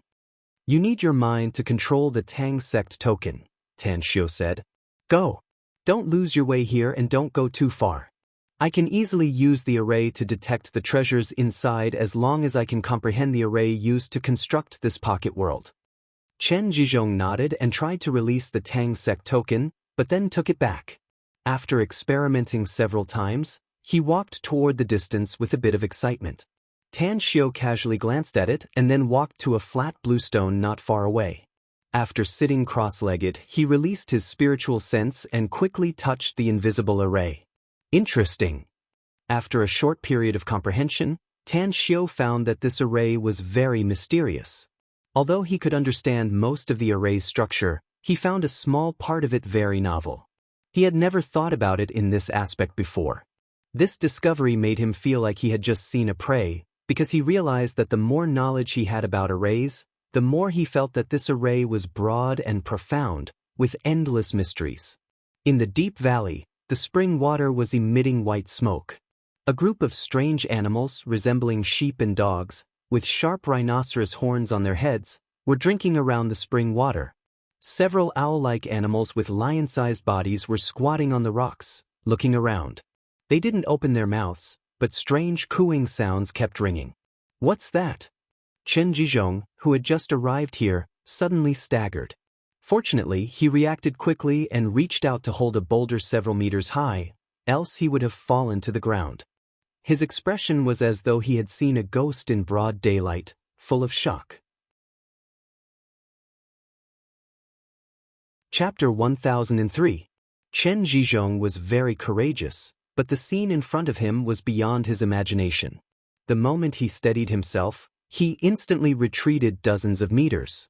Only then did he hide behind another boulder that was a few meters tall. He took a few deep breaths. Headless humans. Armless humans. Legless humans. Humans with a hole of more than 10 centimeters in diameter on their chests. Chen Jizhong would never show such a fearful expression if these humans were just corpses. But he was horrified to find that these people were definitely not dead, but all alive. That's right, all of them were alive. It was hard for him to imagine how someone could survive without a head. It was hard for him to imagine how these monster-like humans, who looked so miserable, still had signs of life. Interesting, really interesting. There are actually living creatures here. How many years has it been? 1,000 years? Or 10,000 years? I finally see living people from the outside.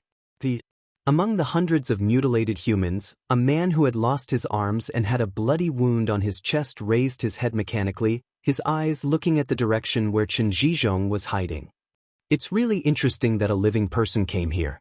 Is he also a heretic who was exiled here? But why didn't he receive the punishment of flaying? Did he bribe the criminal officer? Or does he have some background? Who cares about his background and origin? The fact that he can come here unscathed proves that he's not a friend, but an enemy. Kill him when you're dealing with an enemy. Let's play with him first and test his strength. It's not too late to kill him after we've trampled him. Who's first? I'll do it.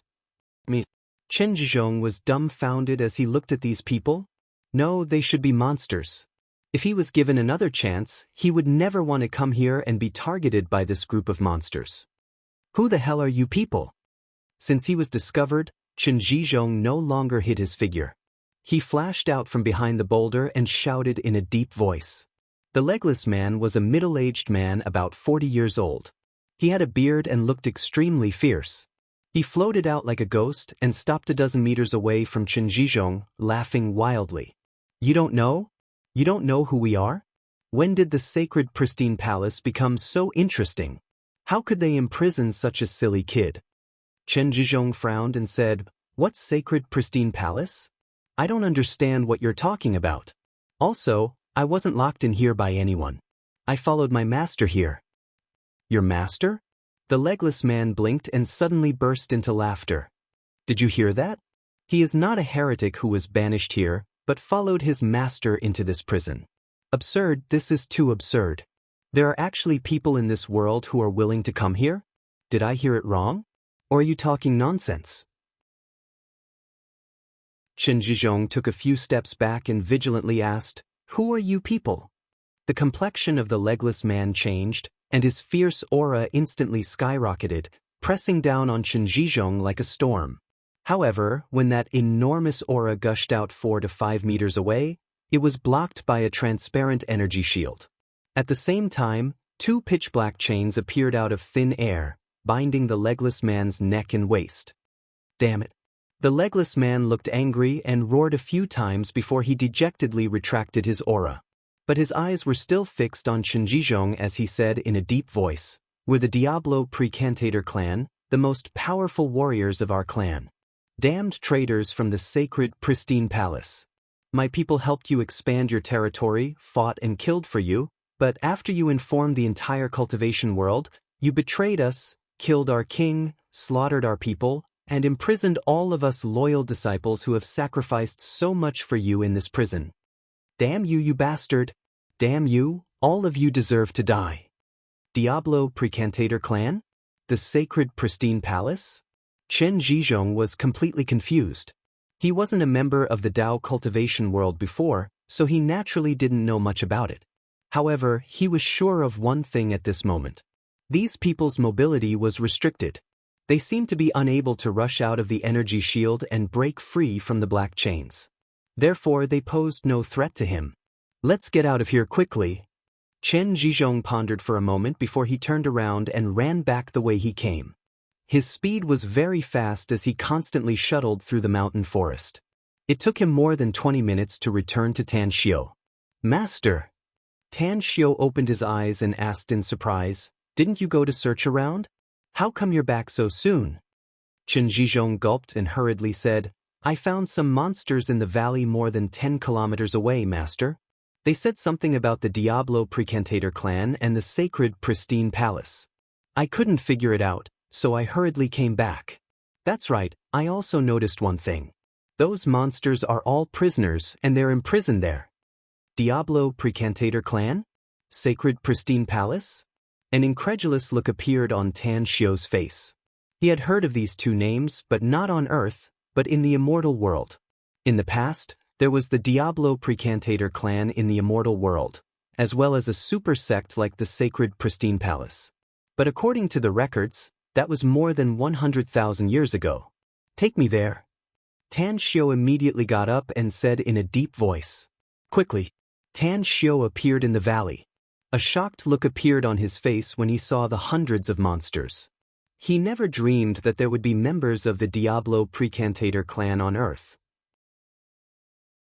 It must be noted that the Diablo Precantator clan was purged by the sacred pristine palace more than 100,000 years ago, a clan that was truly exterminated. It didn't take long for the sacred pristine palace to experience an unforeseen event that eventually led to the sect's defeat and its destruction by its former enemies. Someone's here again? The headless man floated over and appeared in front of the transparent energy shield. His voice sounded out of thin air. He pointed his arm at Tan Xiu and spoke again. "You're this ant's master? Did you come in by yourself? Or were you imprisoned by those bastards from the sacred pristine palace?" Tan Xiu sized up these people. His eyes finally fell on the headless man and indifferently said, "My disciple said that you're from the Diablo Precantator clan? Is that true?" "That's right." The headless man's voice was getting louder and louder with a sonorous, murderous intent. The legless man stared at Tan Xiu and asked, "Who are you? What sect are you from, and how did you enter this prison world?"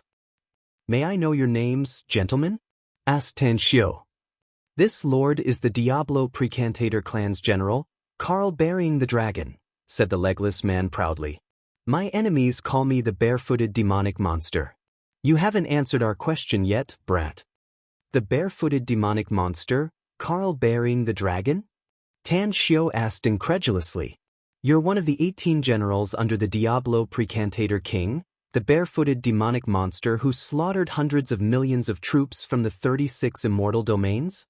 You know us?" The legless man was surprised. "Who exactly are you?" Tan Xiu cupped his fists and said, "I'm Tan Xiu, a disciple of the Rosefinch holy sect more than 100,000 years after your Diablo Precantator clan was exterminated. My Rosefinch holy sect has been in the immortal world for millions of years, so I'm sure you've heard of my name." The faces of hundreds of Diablo Precantator clansmen greatly changed upon hearing this. They naturally had heard of the Rosefinch holy sect. Although the immortal domain they were in was far away from the Rosefinch holy sect's immortal domain, the reputation of the Rosefinch holy sect had shaken the entire immortal world. "Tan Xiu, you have a very special aura on you, and your soul is very strange. Have you died before? Are you the one who took over your body?" The legless demonic monster looked at Tan Xiu and asked. "That's right." Tan Xiu narrowed his eyes and nodded. "Then how did you come in?" asked the legless demonic monster again. "This is a prison world created by the sacred pristine palace to imprison us. Apart from the sacred pristine palace's people, There's no way for anyone else to enter. This is no longer the immortal world, but another world. Tan Xiu shook his head. I don't know how this prison world is connected to Earth, but the sacred pristine palace you mentioned was destroyed hundreds of thousands of years ago. The remaining disciples of the sacred pristine palace were slaughtered by Gorfiend. Gorfiend? Ah, it turns out to be Gorfiend. Retribution. This is retribution. How could the sacred pristine palace resist the revenge of a powerful enemy without our Diablo Precantator clan? Gorfiend. Ah, this lord once killed hundreds of thousands of his clansmen. I never thought he would come back from the immortal sea of sin. Damn, they all deserve to die. It's a pity that this lord didn't rush out of here, else I could have chopped off their heads, dug out their hearts, and extinguished their souls with my own hands. I didn't expect the enemy to avenge us. Hundreds of Diablo Precantator clansmen looked ecstatic, but after the ecstasy, they suddenly quieted down. All of them closed their eyes and lay on the ground. Strange musical notes were emitted from their bodies as though they were holding a memorial service. Tan Xiu quietly watched them until they all stood up again. Then he slowly said, I don't know what happened between you and the sacred pristine palace, but what I want to ask is, what are your plans now that you know the enemy is dead? Plans? The hundreds of Diablo Precantator clansmen were confused. Their motivation to survive was to kill all the enemies of the sacred pristine palace. But now that all the enemies of the sacred pristine palace had been annihilated, they suddenly lost their spiritual pillar to continue living. Suddenly, since you haven't figured it out, then I'll ask another question, asked Tan Xiu again. You should have been imprisoned here by the sacred pristine palace hundreds of thousands of years ago. It's impossible for you to live for so long given your abilities. I want to know how you managed to survive until now in this place with almost no heaven and earth spiritual chi. It's the Diablo Precantator forbidden spell, life and death nightmare, said Discus Dabalos slowly.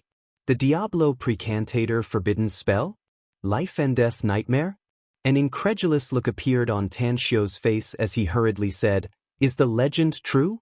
Is there really such a terrifying forbidden spell? Chapter 1004. Chen Zhizhong quietly listened to the conversation between Tan Xiu and the Diablo Precantator clan's people. He was shocked inwardly because he never dreamed that his master, Tan Xiu, came from another world, a place that all humans yearned for, the legendary immortal world. At the same time, he was also shocked by the Diablo Precantator clan in front of him. They had been imprisoned here for more than 100,000 years. After more than 100,000 years, they were still alive. It was more mysterious and incredible than a myth. What's the Diablo Precantator forbidden curse, master?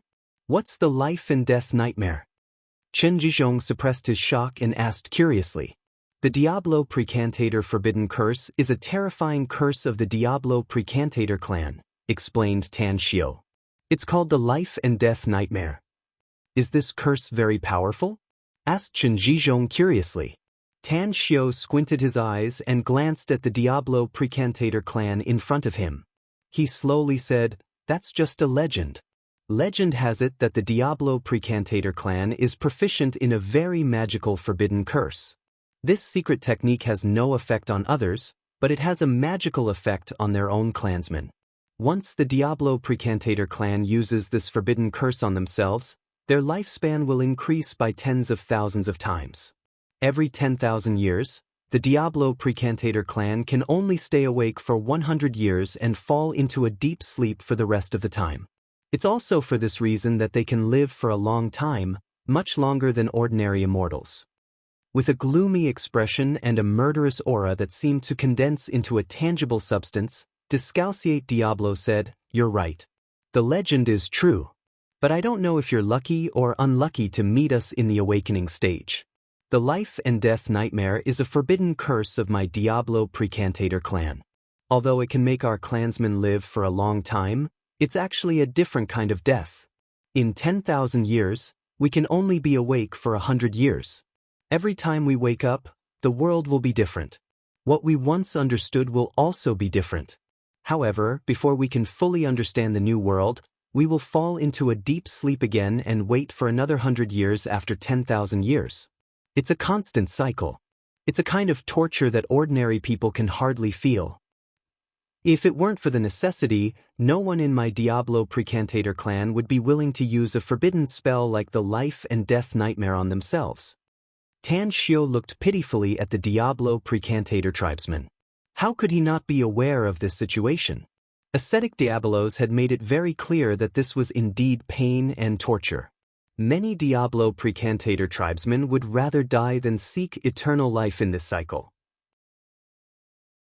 Discus Diabolos gradually retracted his killing intent and looked at Tang Xiu, asking in a deep voice, "Disciple of the Vermilion Bird Holy Sect, are you willing to help us escape from here?" "To be honest, I really want to help you, but I can't do it now." Tan Xiu shook his head.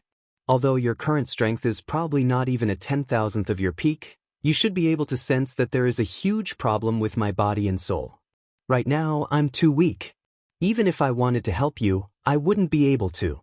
Unless I can recover to the perfected golden immortal realm, otherwise I can't do it." Dismembered Diabolos pondered for a long time before he silently nodded and said with a bit of regret, "You're right. It's indeed very difficult for you to do it with your current strength. This damn Precantator array is too abstruse. Even some perfected golden immortals who don't know much about Precantator arrays would find it difficult to break it. Tens of millions of our surviving Diablo Precantator tribesmen were unable to break this place and escape from here, no matter how hard we tried." "You mean, tens of millions of your Diablo Precantator tribesmen were imprisoned here?" Tan Xiu frowned. "How come only? Freedom is the nature of my Diablo Precantator tribesmen, and killing is our instinct," said Dismembered Diabolos bitterly.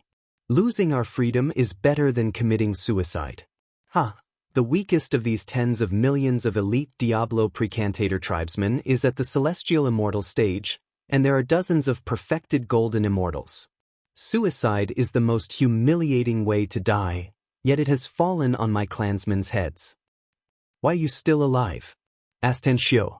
Dismembered Diabolos pointed to his chest and said in a deep voice, "The flame in the heart needs to burn fiercely. The blood of our enemies must be used to wash away our shame.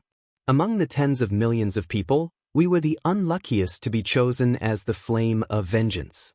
We must survive for a long time and wait for the day when we can escape and burn all the traitors of the sacred pristine palace with the flame in our hearts. It's a pity that everyone in the sacred pristine palace was killed hundreds of thousands of years ago." Tan Xiu shook his head. "You've been struggling at death's door for so long, yet you still can't use their blood to wash away your shame. But fortunately, your enemies are dead and your hearts shackled by hatred can now be freed." Dismembered Diabolos slowly turned around and looked at the hundreds of his clansmen who were struggling at death's door. The anger on his face gradually disappeared and was replaced by deep despair. Suddenly, a smile that was uglier than crying climbed up his rough face and he laughed wildly. "Did you hear that, my clansmen? Our enemies are dead. All of them are dead. Haven't we been living for the destruction of the sacred pristine palace? Now that we've been waiting for the result, what are we still living for?" He roared wildly. He suddenly raised his hand and a 4-meter-long sharp saber suddenly appeared out of thin air. Hundreds of other Diablo Precantator clansmen also unleashed their innate natal weapons and raised them high in the air. Outside the array, Tan Xiu's expression drastically changed. Looking at the actions of hundreds of Diablo Precantator clansmen, he immediately shouted, "Legend has it that the Diablo Precantator clan knows how to repay favors. I brought you the news of the destruction of the sacred pristine palace and gave you a chance to free yourselves. Isn't this a great favor? If you kill yourselves now, do you want to leave with the debt you owe to others?"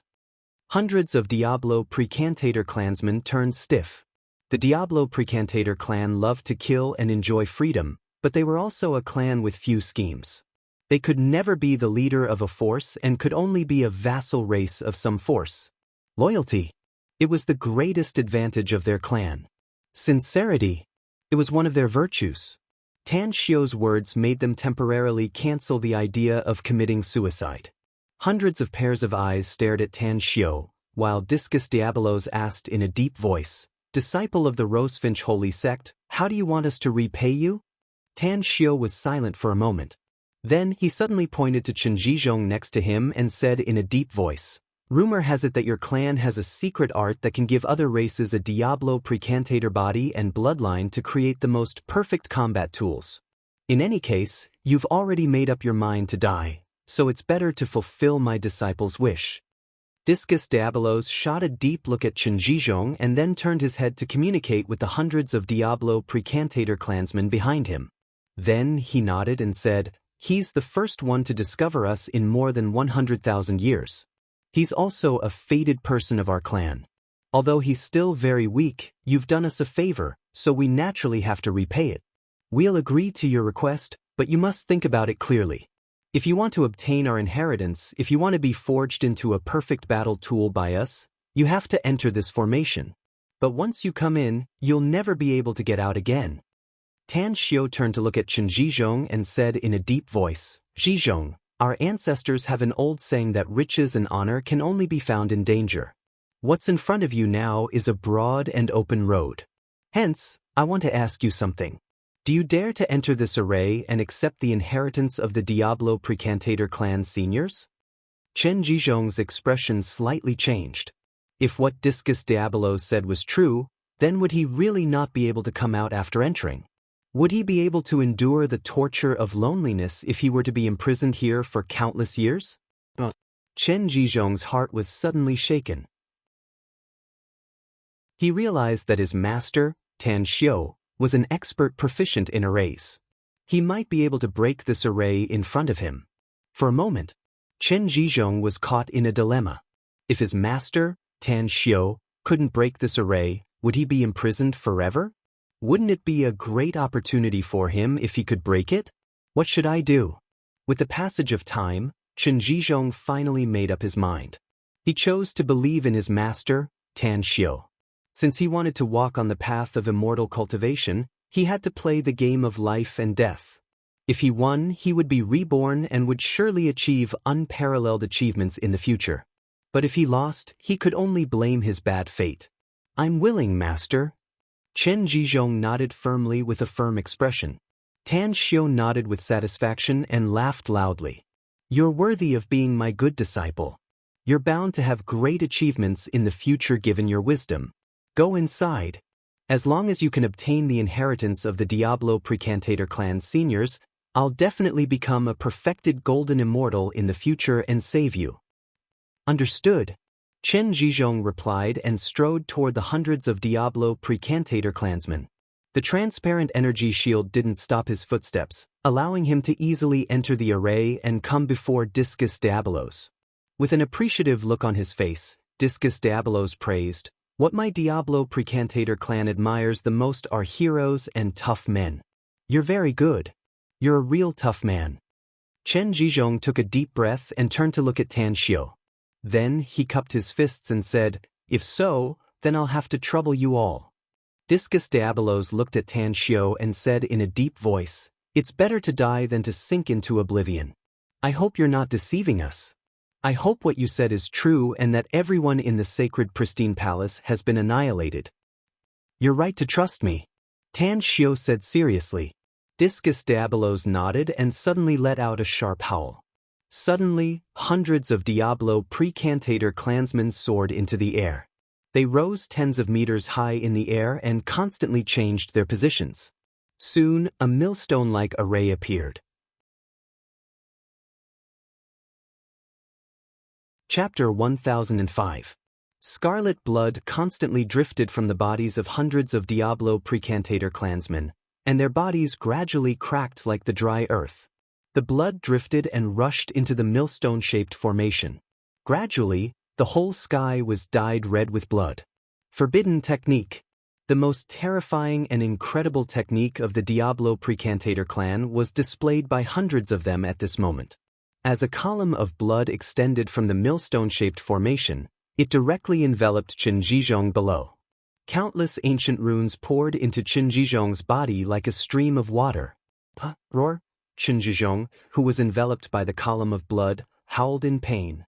At first, his voice was very sharp, but later, because of the heart-wrenching pain, he roared like a wild beast. Standing outside the formation, Tan Xiu looked at Chen Zhizhong's face, which had twisted in pain, with a smile at the corner of his mouth. The process of obtaining the inheritance was definitely very painful, but the benefits obtained after the pain were absolutely great. It wasn't that he hadn't considered obtaining the inheritance of the Diablo Precantator clan, but he knew that once he chose to obtain it, he would no longer be able to practice the heavenly art of cosmic genesis. If that happened, the loss would definitely outweigh the gain. After all, the heavenly art of cosmic genesis would definitely be countless times stronger than the inheritance of the Diablo Precantator clan once it was practiced to the great accomplishment realm. Immediately, Tan Xiu sat cross-legged and released his divine sense again, quickly integrating it into the formation of the small world.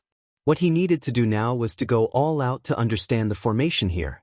If it was before, even if he didn't understand the formation here, he could still escape with Chen Zhizhong unscathed. But now, the situation was completely different. He had to thoroughly understand all the formations here in order to break the formation in front of him and rescue Chen Zhizhong from inside. Otherwise, even if he could leave, Chen Zhizhong was bound to be trapped in there forever. Time flew by.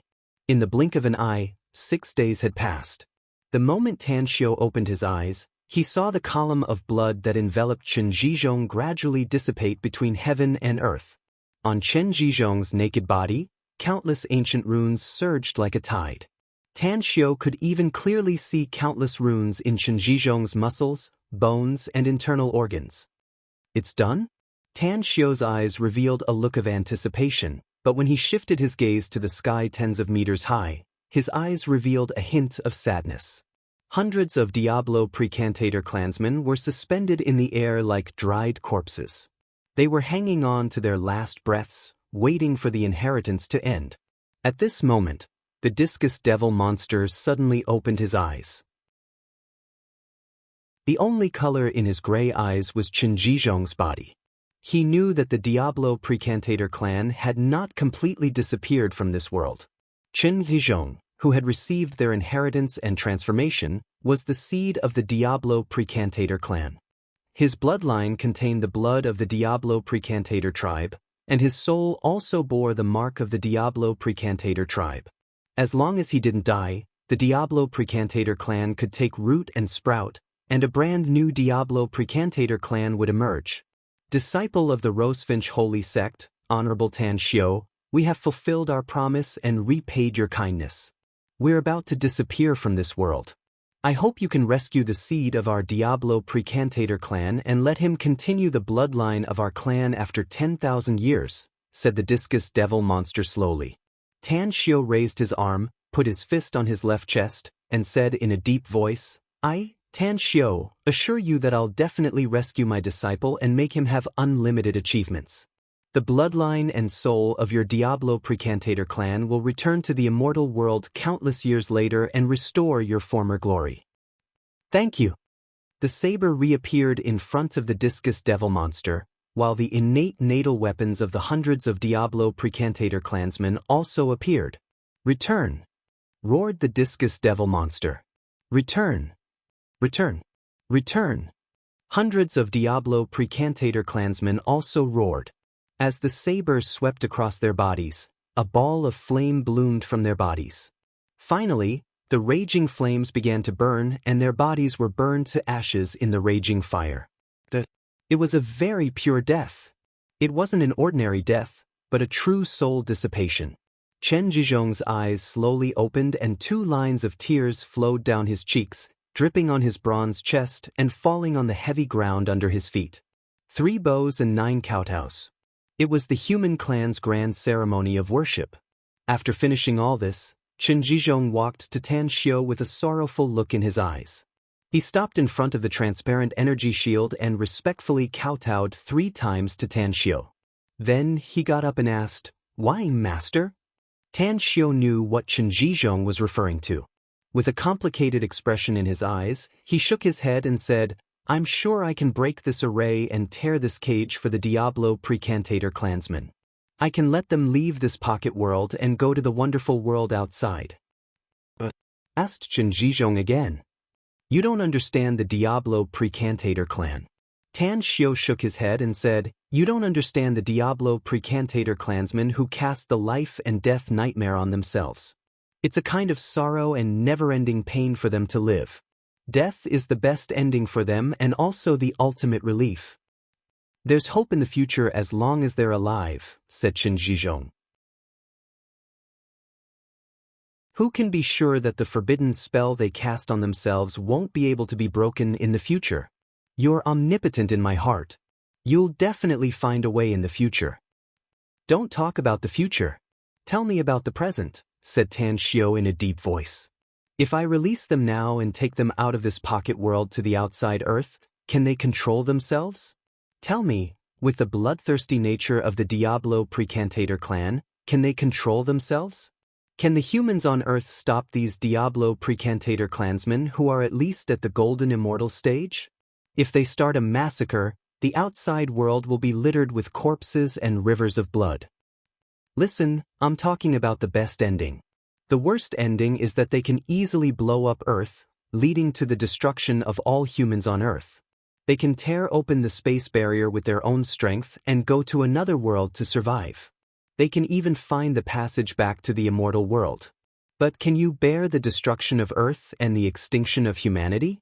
Can you just watch your family and clansmen die in the hands of the Diablo Precantator clansmen?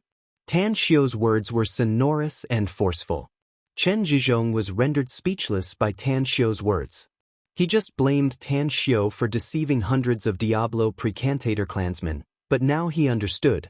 It wasn't that his master didn't want to save them, but he couldn't bear the terrible situation caused by releasing these Diablo Precantator clansmen. He loosened his clenched fists and looked guilty. He knelt in front of Tan Xiao again. He recalled his master's last request to the Diablo Precantator clan and the benefits he obtained. The guilt he felt toward Tan Xiao grew stronger and his feelings toward Tan Xiao increased crazily. I'm sorry, master.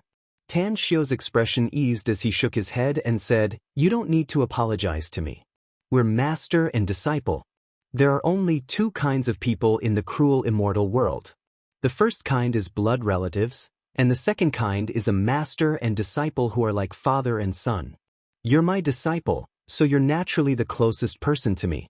Even if you make some mistakes, I won't blame you as long as it's not something I can't make up for.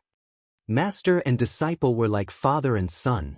This sentence was deeply engraved in Chen Zhizhong's heart and soul. All right, get up, Tan Xiao said. By the way, tell me what level you've reached through the inheritance of the Diablo Precantator clan. How many benefits did you get? Chen Zhizhong got up and clenched his fists again. I don't know how strong I am now, master, but I'm much stronger than before.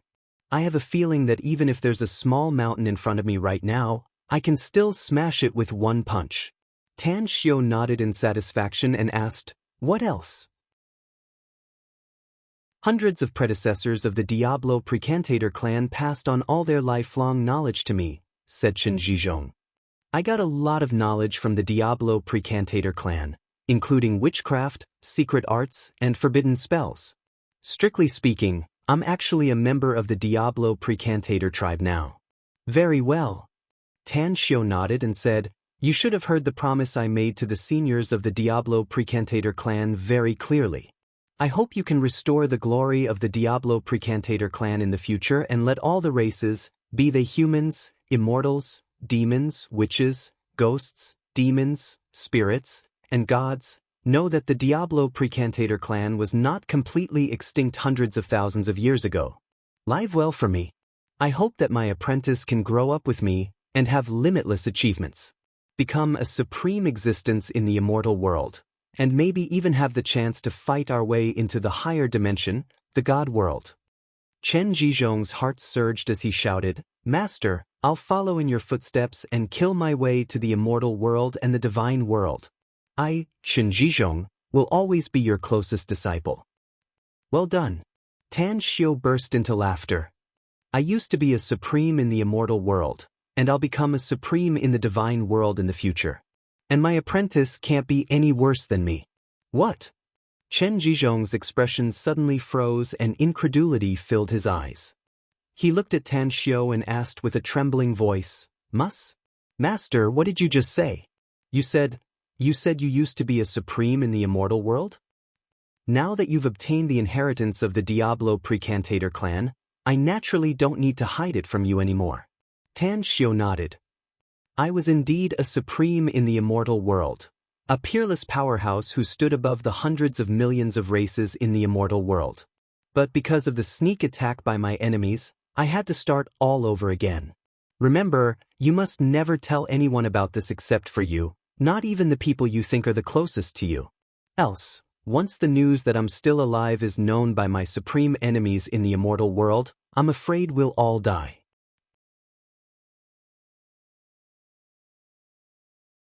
Chapter 1006. A solemn look appeared on Chen Zhizhong's face. He, who had obtained the inheritance, already knew a lot of information. His master was once a supreme in the immortal world, yet he was still ambushed by the enemy. Although he didn't know how his master survived, it was probably a great disaster for him to end up like this. Therefore, his master's enemies were very powerful, far from what he could contend with. Therefore, it was of utmost importance to block the news.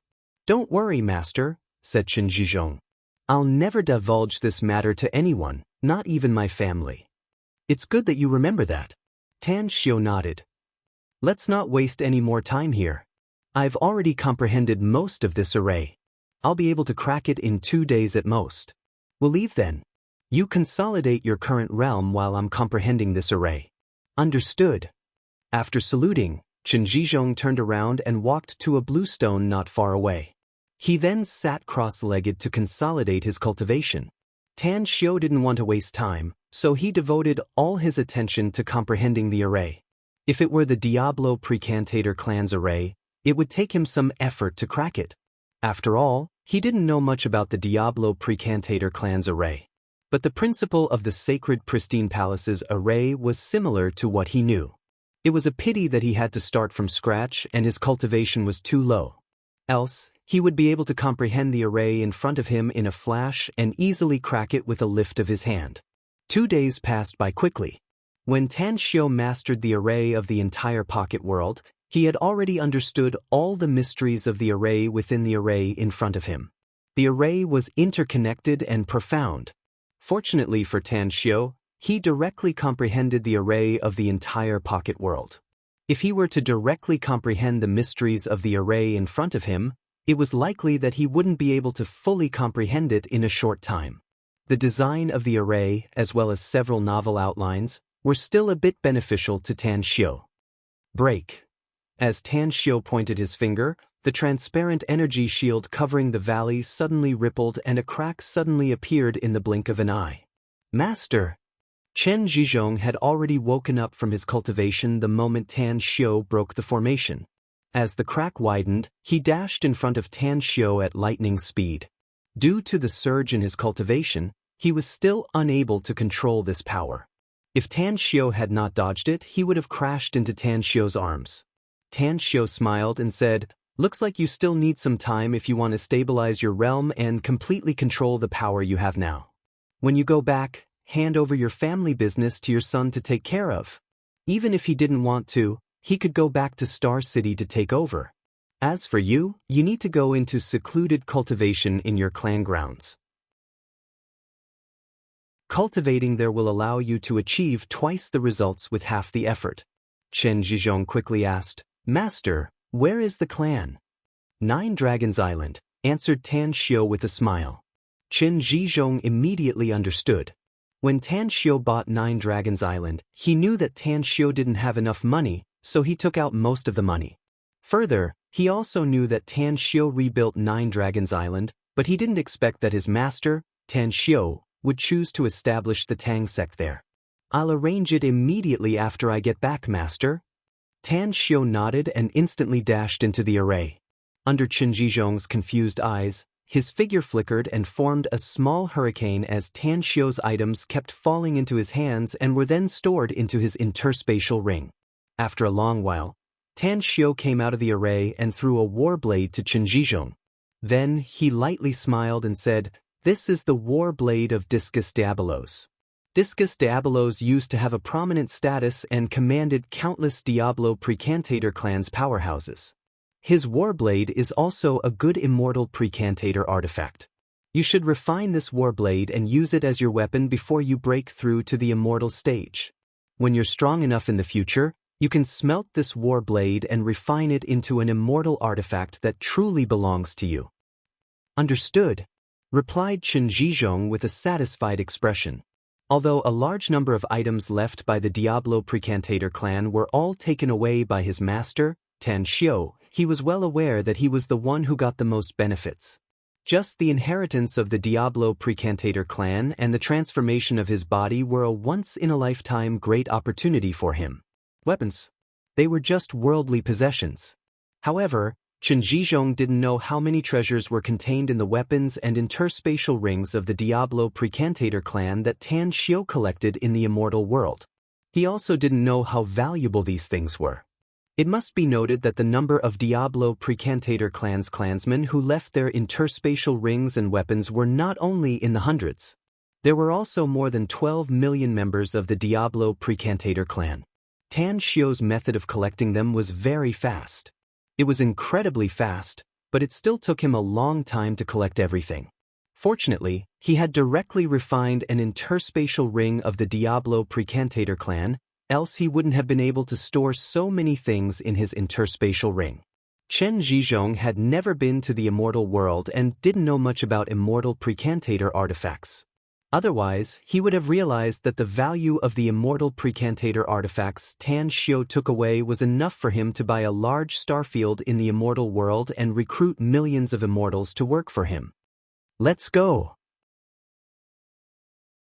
Tan Xiu glanced at his left index finger with satisfaction and said with a smile, "We haven't explored this pocket world yet, master," said Chen Zhizhong hurriedly.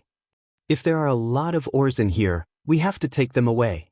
Tan Xiu chuckled and said, "I have the entire pocket world's array in my control, so I can easily perceive the situation in this pocket world. This place is actually a prison, and there are no other precious ores here except for the 36 immortal stones. I'll directly take the immortal stones after we leave, and this pocket world will no longer exist." Chen Zhizhong suddenly understood and smilingly said, "I also want to learn arrays from you in the future, master." "Is there no array knowledge in the inheritance of the hundreds of Diablo Precantator clan's powerhouses?" asked Tan Xiu. "Yes, but those are all Precantator arrays, and they're not very powerful." Chen Zhizhong forced a smile. "They can't be compared to the truly powerful immortal arrays in the immortal world."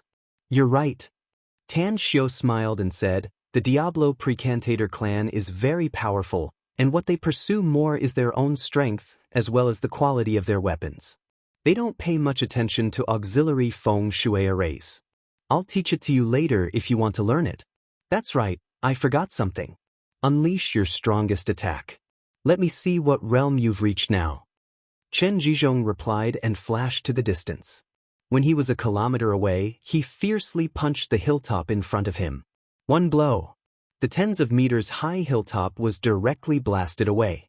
Its power was comparable to that of a nascent soul stage powerhouse. Immediately after, he used the saber and fiercely slashed the hilltop. Suddenly, 100-meter deep and 10-meter wide hole was blasted out by him. "What do you think of my current strength, master?" With a bit of excitement, Chen Zhizhong hurriedly asked after returning to Tan Xiu. "Not bad." Tan Xiu nodded and said, "Your power is comparable to that of a late-stage nascent soul stage powerhouse. If it's just based on cultivation, I can't even compare to you. But I'm afraid I can easily kill you in a fight. There are several reasons. First, you can't fully control your own power. Second, you're really lacking in combat experience, especially when it comes to fights between experts. Third, it's very difficult for a nascent soul stage powerhouse to defeat me." A worshipful look appeared in Chen Zhizhong's eyes as he said, "Your strength is progressing too fast, master. I still remember when we first met, your strength was probably not as strong as mine before I received the inheritance.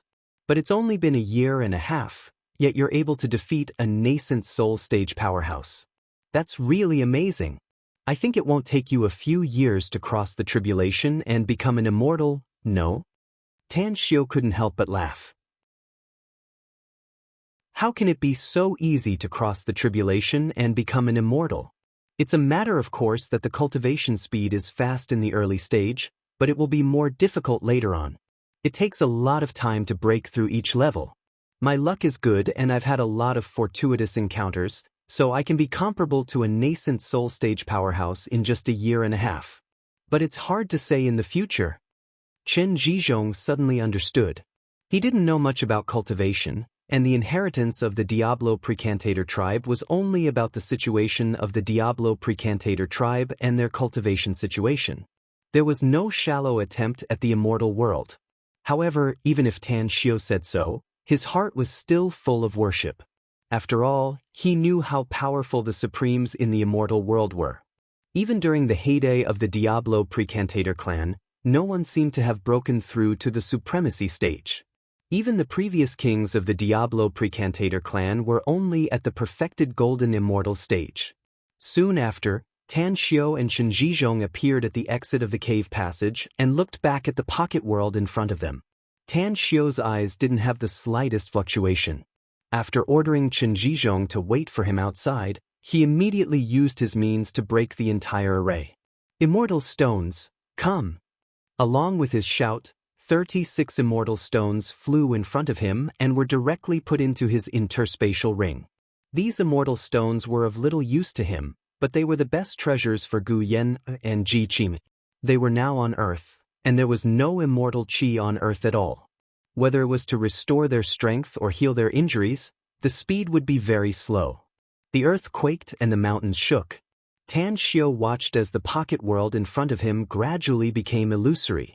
He no longer stayed here and seemed to have turned into a bolt of lightning as he dashed out of the cave. Less than a minute after Tan Xiao's figure appeared outside the cave, the whole mountain directly collapsed along with the destruction of the pocket world.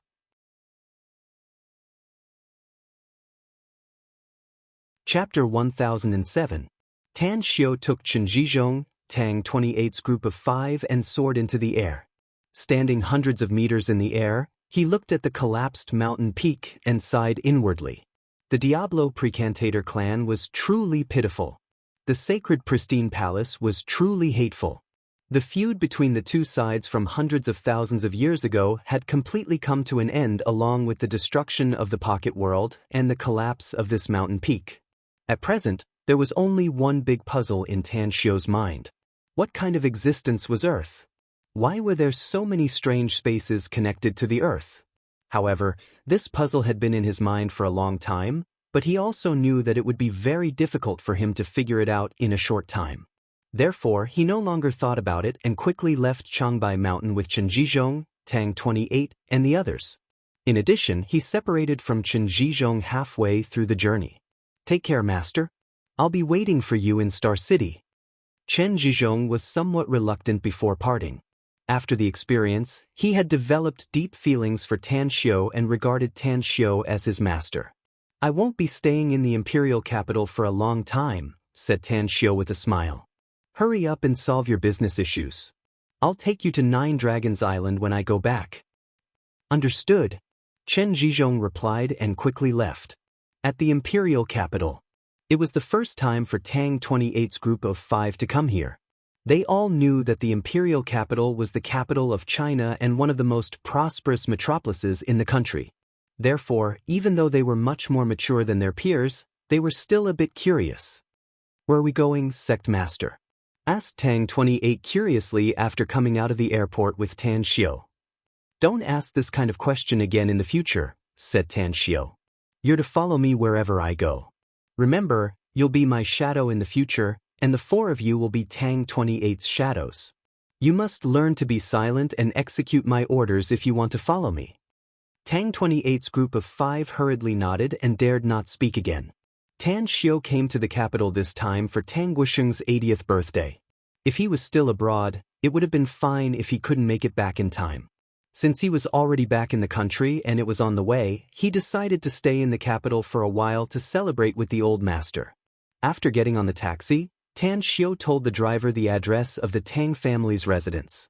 A strange expression appeared on the driver's face as he said, "Little brother, you're not from the imperial capital, are you?" In the past few days, martial law had been imposed over there. Even if I send you there, I won't be able to reach the address you gave me. We can only park nearby. Tan Xiu asked in surprise, "Why is there a martial law?" The taxi driver said mysteriously, "Little brother, you are an outsider. I'm afraid you don't know. Tomorrow was Elder Tang's 80th birthday. The Tang family has always been very low-key in the past, but it's different this time. The Tang family is getting more and more powerful.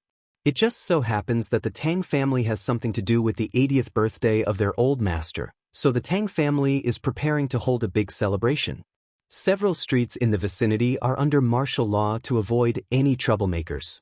It's fine during the day, but after 10 p.m., the surrounding roads will be blocked and all vehicles are prohibited from approaching. This Tang family seems to be very famous." Tan Xiu nodded.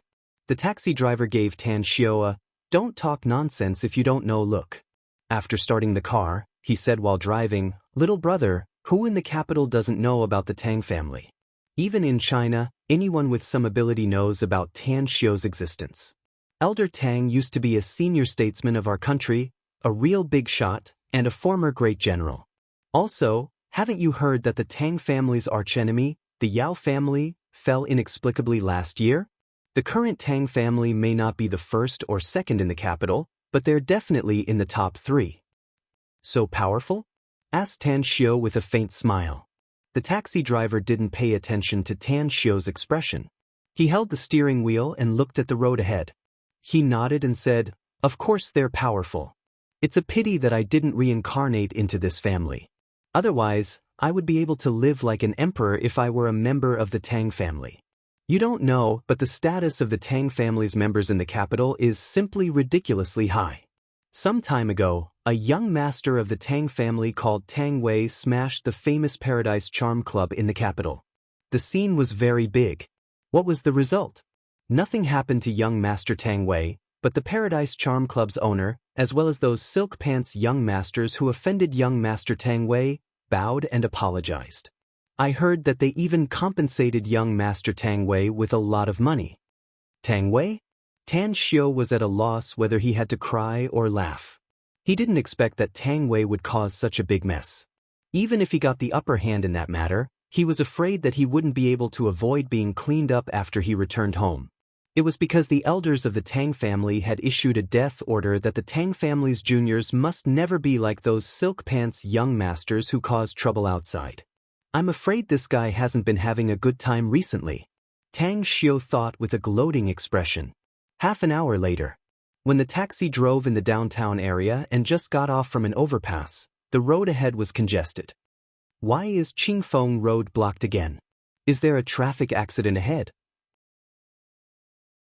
The taxi driver asked through the walkie-talkie and quickly got a reply. "It's a traffic accident. Moreover, it's like a movie with several cars chasing and killing each other. It seems that more than a dozen people have died. It's been a long time since such a big mess has appeared in the capital. Brother, you're very unlucky. If you're stuck on Qingfeng Road, you better pray for your luck. I'm afraid that it won't be possible to clear the road for a few hours." "Who's so bold?" asked the taxi driver hurriedly. "They actually dare to cause such a big commotion in the capital? And so many people have died? Aren't they afraid of suffering a big misfortune under the feet of the emperor?" "I don't know about the specifics." "Alright." As the call ended, the taxi driver looked at Tan Xiu in the front seat and forced a smile. "I'm afraid we'll be stuck here for a long time, little brother. It's impossible for us to turn around now. You can get off now and take the subway if you're in a hurry." Tan Xiu pondered for a moment.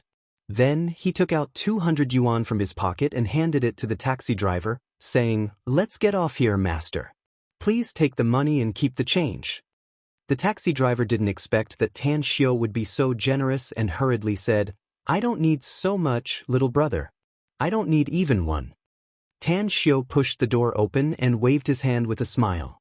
He then led Tang 28's group of 5 to the roadside and walked forward along the road. He could clearly hear the conversation between the taxi driver and the others through the walkie-talkie. He was very curious about who was so bold to cause such a big commotion in the downtown area. 10 minutes later, Tan Xiao and the others appeared near the scene of the accident. It was a spacious intersection, but more than a dozen cars had crashed into each other, creating a mess on the ground. A large number of rescue workers were treating the injured and lifting the corpses from the vehicles, causing Tan Xiao to furrow his brows. "What happened, big brother?" asked Tan Xiao as he approached a middle-aged man who kept sighing and handed him a cigarette. "What a sin!" The middle-aged man forced a smile. "I don't know how some men offended second fan. That fella brought a large number of people and drove more than a dozen cars to chase them. As a result, this series of car accidents happened. Sigh, it seems like 3 of the men died, and the last one ran away with injuries. Second brother Fan actually didn't let him go. He brought a large group of people and chased after them. He didn't even say to save the people who got involved in the accident first." "Who's second Fan?" asked Tan Xiao with a frown. The middle-aged man glanced at Tan Xiao and asked, "Little brother, you don't sound like a local from your accent, do you? You don't even know who second Fan is?" "I really don't know." Tan Xiao shook his head. "I'm from Star City and just arrived in the imperial capital today." "No wonder." The middle-aged man nodded. Second Fan is the son of the Fan family's patriarch in the imperial capital. Although no one from the Fan family is involved in politics, it's a very famous and wealthy family. Do you know the Sky Pigeon Group, one of the top 500 companies in the world? That's the Fan family's company. The Fan family's reputation in the imperial capital has never been good. Now that Second Fan has stirred up such a big mess, I'm afraid their reputation has become even worse. Alas, if I had such a good-for-nothing son like Second Fan, I would have broken his legs and chained him at home with an iron chain, so that he wouldn't go out and court disasters and troubles. Tan Xiao nodded and curiously asked, "Then, where are they going now?" "How would I know? A large group of people chased after them, while one person ran away. God knows where they are now." "You don't even know which direction they went?" asked Tan Xiao. The middle-aged man pointed to the northeast and said, "I know. Over there. But don't think about joining in the fun at this time, little brother. It won't be fun if the god of misfortune bumps into you and gets you involved. Young man, don't be so curious." "Thank you, big brother," Tan Xiao said with a smile. Immediately after, Tan Xiao took Tang 28's group of 5 and quickly rushed to the northeast. He wouldn't have cared if he didn't bump into them. But now that he encountered this matter, he wanted to figure out what was going on. He had heard of the Fan family, but he didn't have any dealings with them. However, the one who had dealings with this family was a friend of his, Qin Xiaoyang. Tan Xiao heard from Qin Xiaoyang that the Fan family's eldest brother was his sworn brother. He also planned to introduce him to Tan Xiao when he had the time. The most important thing was that some of the Fan family's businesses were in a cooperative relationship with the Qin family. Once something happened to the Fan family, the Qin family's influence would be greatly affected. "Hello, Shang. Did you hear about the big mess the Fan family's second Fan family made?" Tan Xiao dialed Qin Xiaoyang's number on the way to the northeast. "I heard about it. I got the news 10 minutes ago," said Qin Xiaoyang hurriedly. This damned second brother Fan was simply too audacious. He caused a big trouble this time, and I'm afraid the whole Fan family will be dragged into it. I'm at home now, talking to my father about the business with the Fan family. Alas, I'm afraid our family will also suffer some losses.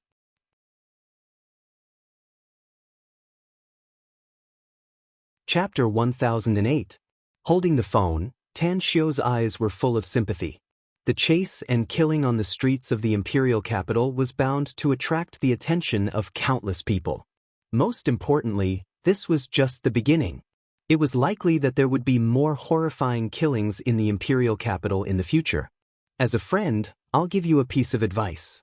Immediately stop all business dealings with the Fan family. You must make a clean break even if you suffer huge losses. After saying that, Tan Xiao immediately hung up. As for what Qin Xiaoyang and his father decided, it had nothing to do with him. Corpse aura.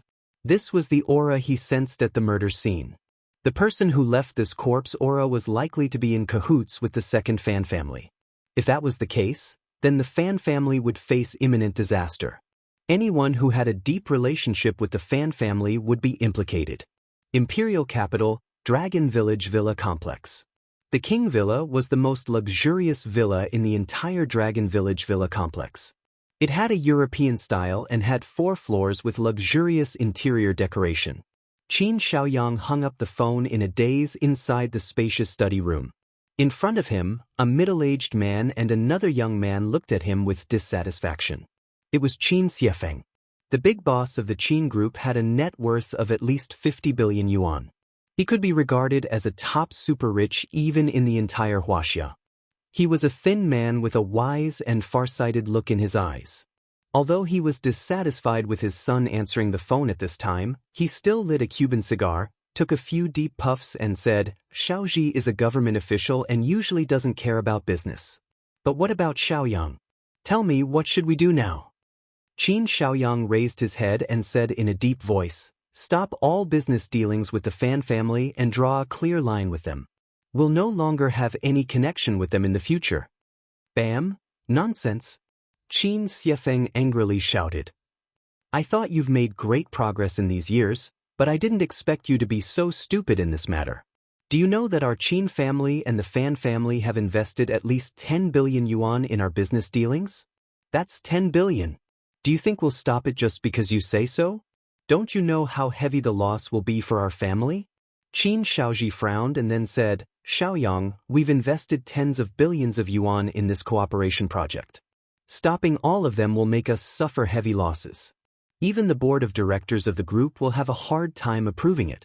Unless Dad has the final say, we need to come up with a reason that can convince those sensible people." Qin Xiaoyang raised the mobile phone in his hand and bitterly said, "Dad, big brother, do you know who called me just now?" Qin Xiaoji asked curiously. Qin Xiefeng also frowned as a puzzled look flashed across his eyes. "It's Tan Xiu," said Qin Xiaoyang. Qin Xiefeng was confused and asked, "Tang Xiu? Which Tan Xiu?" His words came to an abrupt halt as a handsome face appeared in his mind. His heartbeat sped up several beats as he asked in a deep voice, "The Tan Xiu you mentioned, is he the one from the Tang family in the imperial capital? The owner of the magnificent Tang Corporation? The famous little divine doctor of Huaxia?" Qin Xiaoyang forced a smile and said, "Yeah, it's him. My answer just now is actually his words." Qin Xiefeng's expression turned solemn as he said in a deep voice, "Xiaoyang, tell me what Tan Xiu just said." After repeating Tan Xiu's words, Qin Xiaoyang finally said, "Dad, I have some understanding of Tan Xiu. We're partners and friends. He may be 21 or 22 years old this year, but he has an extremely mature and steady character. Every remark he makes is carefully thought out. He just called me all of a sudden, so he should know that our Qin family and the Fan family have a deep cooperative relationship. That's why he revealed some information to me." Qin Xiefeng got up from his chair and smoked a cigar as he paced back and forth in his study.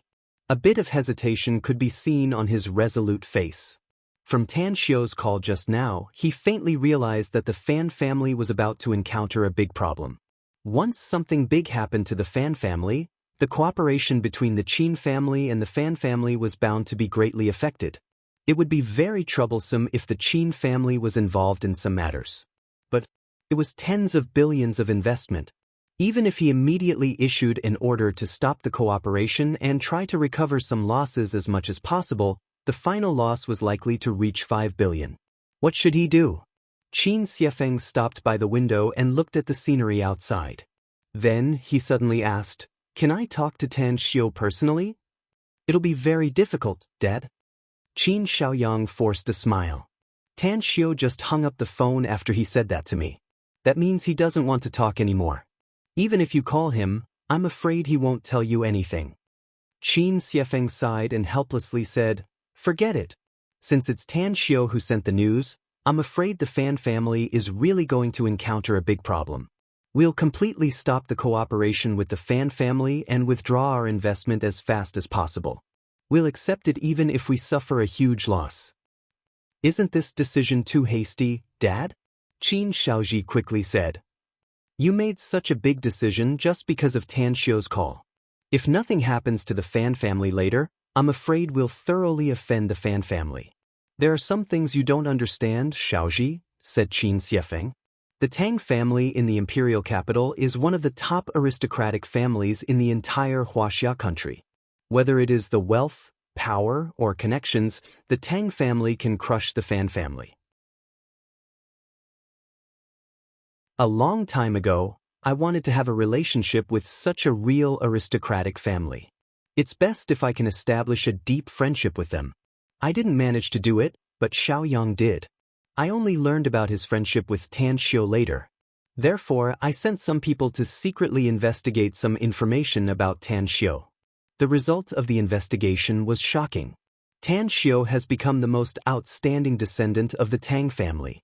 Especially since he cured his father, Tang Yunda, his status in the Tang family has risen. Even the old patriarch of the Tang family is very concerned about Tan Xiu. This time, it's a big gamble for our Qin family. And the outcome of this gamble is not a clean loss. The loss of about 5 billion yuan is still something our Qin family can afford. But it's definitely worth it to deepen the friendship between Xiaoyang and Tang Xiu. That's right. The wise and far-sighted look in Qin Xiefeng's eyes turned more intense. After he stopped talking, he took a few puffs of his cigar and sighed. Regardless of whether the news about Tan Xiu is true or not, Xiaoyang trusts him unreservedly. Our Qin family trusts him unreservedly, so we can get his recognition and friendship. But if it's true, the Fan family will be in big trouble. It's definitely the wisest choice for our Qin family to cut ties with them in time. What you said is very reasonable, Dad, asked Qin Shaoji curiously. But I still have a question. Can Tan Xiu really inherit the position of the old patriarch of the Tang family and become the future patriarch of the Tang family? Your vision is still too small. Qin Xiefeng shook his head. I'm afraid that Tan Xiu doesn't care about the patriarch position of the Tang family. Do you know how much wealth Tan Xiu has now? How much? Qin Shaoji was confused. His personal wealth is more than 10 billion yuan? Shaoji, you must be well informed if you want to go further in the future. Qin Xiefeng sneered. According to my previous investigation, Tan Xiu's personal wealth is probably tens of billions.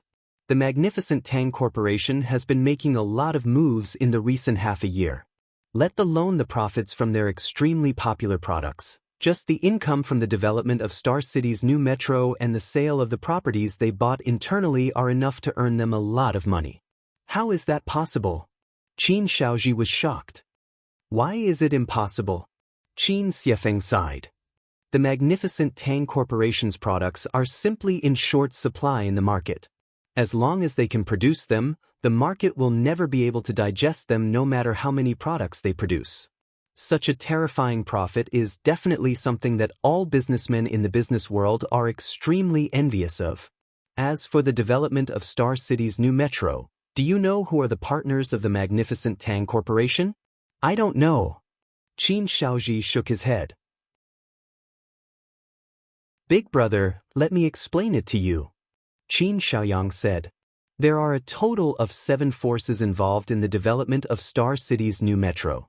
They are the Bai family in the imperial capital, the Chu family in the imperial capital, the Long family in Star City, the Ouyang family in Jingmen Island, the Miao family in Haiqing province, and the mysterious Xiaomingzhen. Each of these 7 forces possessed wealth in the tens of billions as a foundation. There's one more thing that I'm afraid even our dad doesn't know. What is it? Qin Shaoji was confused. When these 7 forces joined hands to develop Star City's new metro, Tan Xiu was not yet a member of the Tang family in the imperial capital. He didn't even know that he was a member of the Tang family at that time. Being able to join hands with the other 6 forces was all achieved by his own ability. Furthermore, he's also the leader among them. Qin Shaoji was frightened by his younger brother's words and couldn't help but gasp. He had heard of a lot of monstrous geniuses, but he had never heard of such a monstrous genius. This was too strong. Qin Xiefeng was also a bit shocked. After a long while, he sighed and said, Tan Xiu's power is far more than this. Rumor has it that the Amur tiger was killed by Tan Xiu. Rumor has it that the Tang family was able to defeat the Yao family because of Tan Xiu. You know Zhang Yueming, right? He's my old friend of many years. He once told me that the world will definitely belong to Tang Xiu in the future when we were drinking together. Qin Shaoji fell into silence. He didn't believe his younger brother, Qin Shaoyang, but he absolutely believed his father. Since they said so, then it was very likely that Tan Xiu was very powerful and terrifying.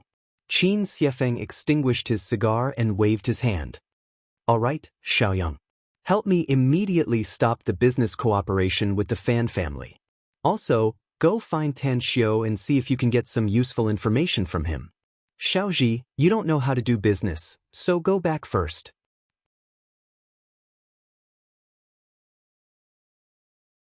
Chapter 1009. It was a bustling block with high-rise buildings, rows upon rows of shops, and a dazzling array of goods. Yet, a faint smell of blood lingered in the air in such a place. As Tan Xiu led Tang 28's group of 5 to shuttle through the block, the gunshots became clearer and clearer. Finally, when they appeared at an intersection, they saw the tragic scene in front of them. Dozens of cars had crashed into each other and countless casualties could be seen everywhere. It's a big mess. Tan Xiu looked at the dozens of police cars blocked in the periphery, while dozens of armed policemen were engaged in a fierce gunfight with more than a dozen bandits. A bit of helplessness could be seen on his handsome face. At this moment, he once again sensed the presence of corpse energy, and it was from those bandits. You guys, go deal with those people. Tan Xiu calmly ordered. Tang 28 nodded in response. He had just taken a few steps when he suddenly stopped and looked at his 4 companions who were standing still. Immediately after, he looked at Tan Xiu and then at the 4 children, saying, I chose you. You must obey sect master's orders if you want to follow him. But we haven't killed anyone, said one of the teenagers hesitantly. Tang 28 looked at Tan Xiu with a hesitant look on his face.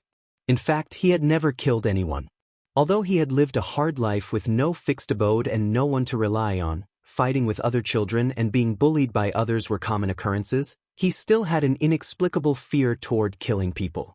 Tan Xiu looked at the 5 children and sneered, I told you to deal with them, not to kill them. Such an occasion isn't suitable for killing people.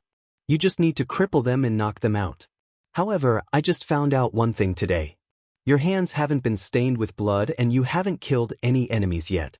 That's a very serious problem. It seems that there's still a gap between the spiritual transformation you underwent in the illusion and reality. Tang 28's spirit was shaken and he quickly said, We'll go right away, sect master. His voice faded away. He then led his 4 companions and ran toward the distance. Even if one stared at them with wide eyes, they would only be able to see a few afterimages given their speed. If one didn't look carefully, they wouldn't even notice that someone was passing by. Tan Xiu's gaze swept past the corpses at the crossroads, and finally landed on a few wounded people who were curled up on the ground, holding their stomachs or wailing in pain. Save them. Tan Xiu no longer hesitated. Using the colliding cars as cover, he ran toward the intersection and successfully arrived at a car that was almost scrapped. Help me, my leg is stuck. The driver's door of a Buick sedan was open.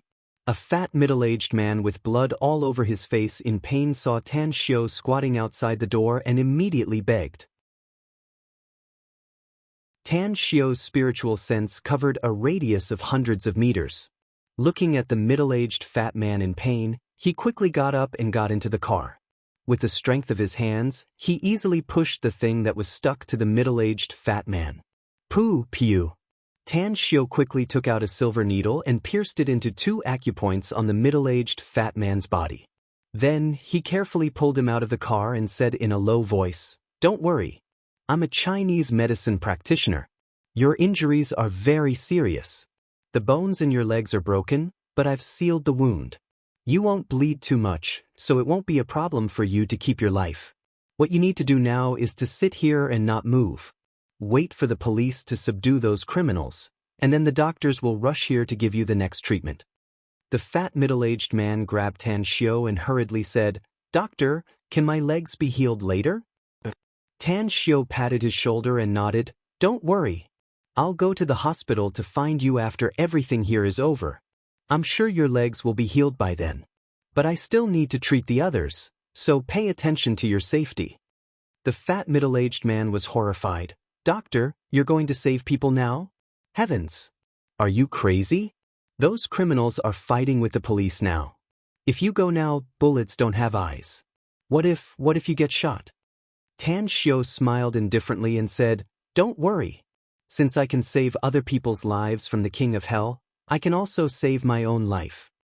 Upon seeing that Tan Xiu had made up his mind and was about to leave, the fat middle-aged man immediately asked, Doctor, what's your name? You saved me, so I must know your name. Tan Xiu. Tan Xiu replied without turning his head. He used another car as a cover and ran toward the injured man who was lying on the ground and twitching 7 or 8 meters away. Bullets brushed past his shoulder. The police nearby shouted at him, but he ignored them. Several bullets were aimed at him, but he dodged them without leaving any trace. After a while, Tan Xiu grabbed the seriously injured man and quickly carried him. He then rushed toward a smashed off-road vehicle a few meters away. In just a few seconds, the dozens of police officers were sweating profusely, while some people who were hiding in the surrounding places peeked with their hearts hanging in their throats. At the northeast corner of the intersection, the 30-story building was the Big Golden Eagle store. From the first floor to the 32nd floor, there were all kinds of dazzling goods, and the prices were also very high. The 6th floor was the clothing area, mainly selling all kinds of branded women's clothing from all over the world. At one of the windows, Tian Xiaoming was sweating profusely. She nervously held the camera and pointed the camera at the fierce gunfight downstairs. I'm very sad and angry. I'm sad to see those innocent people fall in a pool of blood. I can only watch their life force quickly pass away, but I can't do anything to help them. I'm even angrier. I'm angry at those damn criminals. They are so cruel and merciless. They killed people and robbed their goods in public in this imperial capital street.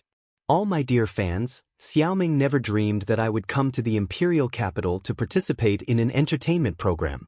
I never thought that I would encounter such a terrible incident and see such a hell on earth. My dear fans, all my friends who are watching the tragic scene through this live broadcast platform, please join me in praying for those innocent victims. Pray that they can survive. At this moment, there were hundreds of thousands of people watching Tian Xiaoming's live broadcast from all over the country. And as time went by, a large number of viewers swarmed in, and the number of fans was increasing at a very fast speed.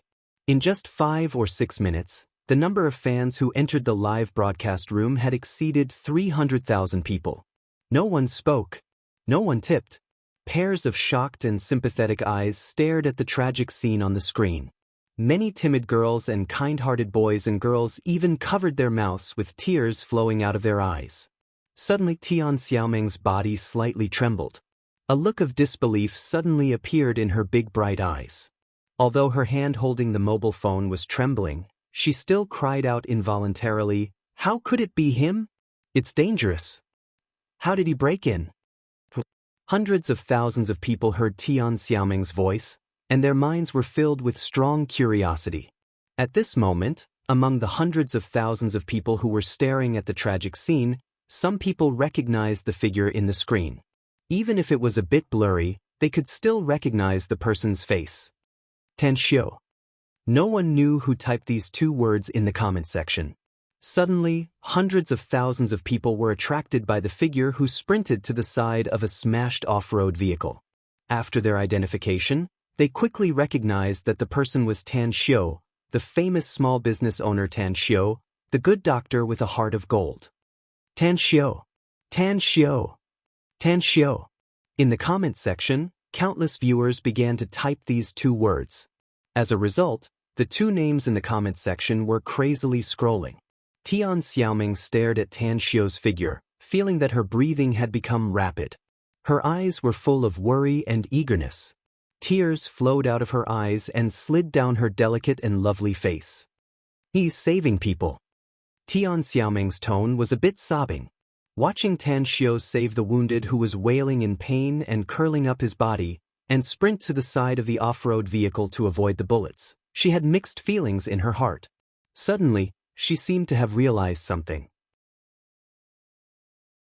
Although she did not appear on the screen, her voice reached the ears of hundreds of thousands of viewers. Dear friends, you're not mistaken. He is indeed Tan Xiao, my most respected big brother, and also the most famous little miracle doctor of our country, Tan Xiao. It's him who is rushing into the hail of bullets. It's him who is saving the lives of the wounded. I beg God to bless him to be safe, bless him to save those poor wounded people. Bless him. Bless him. In the comment section, the two words that replaced Tan Xiao's name deeply remembered the worry for Tan Xiao and the blessing for him.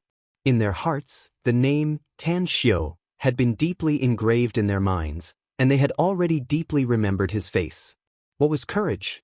What was a hero? Although they knew it in the past, it was very difficult to see the existence of a hero in front of them. But now they saw it. They saw the figure who disregarded his life, braved the threat of the hail of bullets, and braved the situation where he could be shot at any time, and still rushed in to save people. Time passed. More and more people entered Tian Xiaoming's live broadcast room. In just 10 minutes, there were already more than 1.5 million people. However, everyone who came in after recovering from the shock saw that face clearly and saw the figure who was constantly saving people. The eighth one. He had already treated 8 injured people and brought them to a temporary safe place. My idol, the person I respect the most, I hope you can be safe. Tears flowed down Tian Xiaoming's face, and her voice reached the ears of more than 1.5 million people.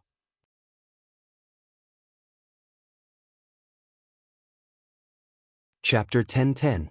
The incident in the imperial capital had attracted the attention of the people all over the country.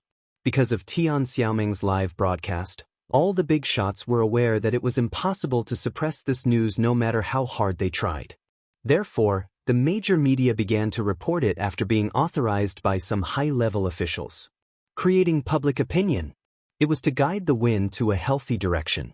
Despite the violent incident, the media deliberately led the people of the country to direct their anger to the murderers. However, Tan Xiao didn't want to pay attention to this matter. The only thing he was worried about now was that he must not become famous again after Tian Xiaoming's live broadcast. Otherwise, it would bring him a lot of trouble. At the Tang family's ancestral residence, Tang Guosheng sat quietly in the courtyard, watching the content on the projector. A faint satisfied smile appeared on his ruddy face. Next to him, his wife, Qin Changyue, looked very nervous and worried. Next to them were Tang Guosheng and Tang Guoshou, the 2 elders of the Tang family.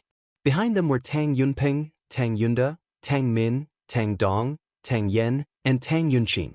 Even the younger generation, Tang Ning, Tang Ying, Tang Wei, Tang Tang, Tang Ji, and the others, were staring at the projector with a nervous and admiring expression. Their eyes were focused on the figure. It was none other than Tan Xiao. Finally, when the live broadcast stopped, Tang Guosheng burst into laughter and said with satisfaction, "He's worthy to be my good grandson." He bravely stepped forward at the critical moment and relied on his own strength to treat the wounded. I dare say that my grandson's name will be known by all the people in the country before tomorrow. Our Tang family finally has a young hero. Your praise is a bit too much, Dad. Tang Yunda laughed. That stinky brat is a hero. Tang Guosheng shook his head and said, Yunda, Xiao is a hero. He's our family's hero and also the hero in the eyes of the people in the country. Even old geezers like us don't dare to rush into a hail of bullets to save others' lives at this time. This child is our Tang family's lucky star and our hope. Don't say it's second uncle, said Tang Yunda helplessly. On the contrary, I feel that what he did was inappropriate. We all know Xiao's strength. At such a critical juncture, he didn't deal with those murderers, but instead went to save people. If it were me, I definitely wouldn't do that. Tang Guosheng squinted his eyes. His eyes flickered with wisdom as he shook his head and said, Yunda, Xiao is courageous and resourceful. He definitely has his reasons for not taking the initiative to exterminate those villains. Since he has already come to the imperial capital, I believe he will be back very soon. When he comes, we will know once we ask him. Huh, Grandpa missed me. As a clear laughter came from outside the courtyard, Tan Xiao walked in with Tang 28's group of 5 children.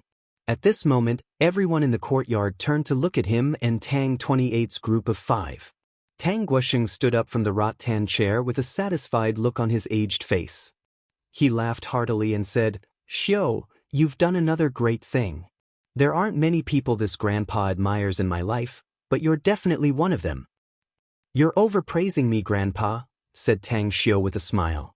"I learned a few days ago that your 80th birthday is coming, so I specially came back to congratulate you, wishing you good health and a long life. I don't even dare to think about living a long life, but I'll be satisfied if I can live to 100 years old."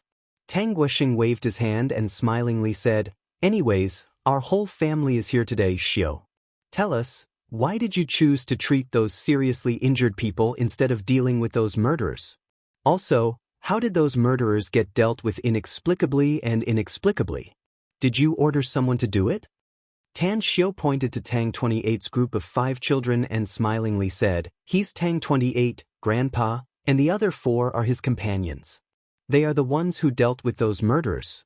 I may have some strength, but I don't want others to see me take action, so saving people is the best choice." Tang Guosheng immediately understood, but he looked at Tang 28's group of 5 children with a surprised expression and asked, "Xiao, they're all orphans I adopted and cultivated into outstanding cultivators," said Tan Xiao. "They're the best among tens of thousands of children, so they're qualified to be with me." Tang Guosheng was shocked inwardly.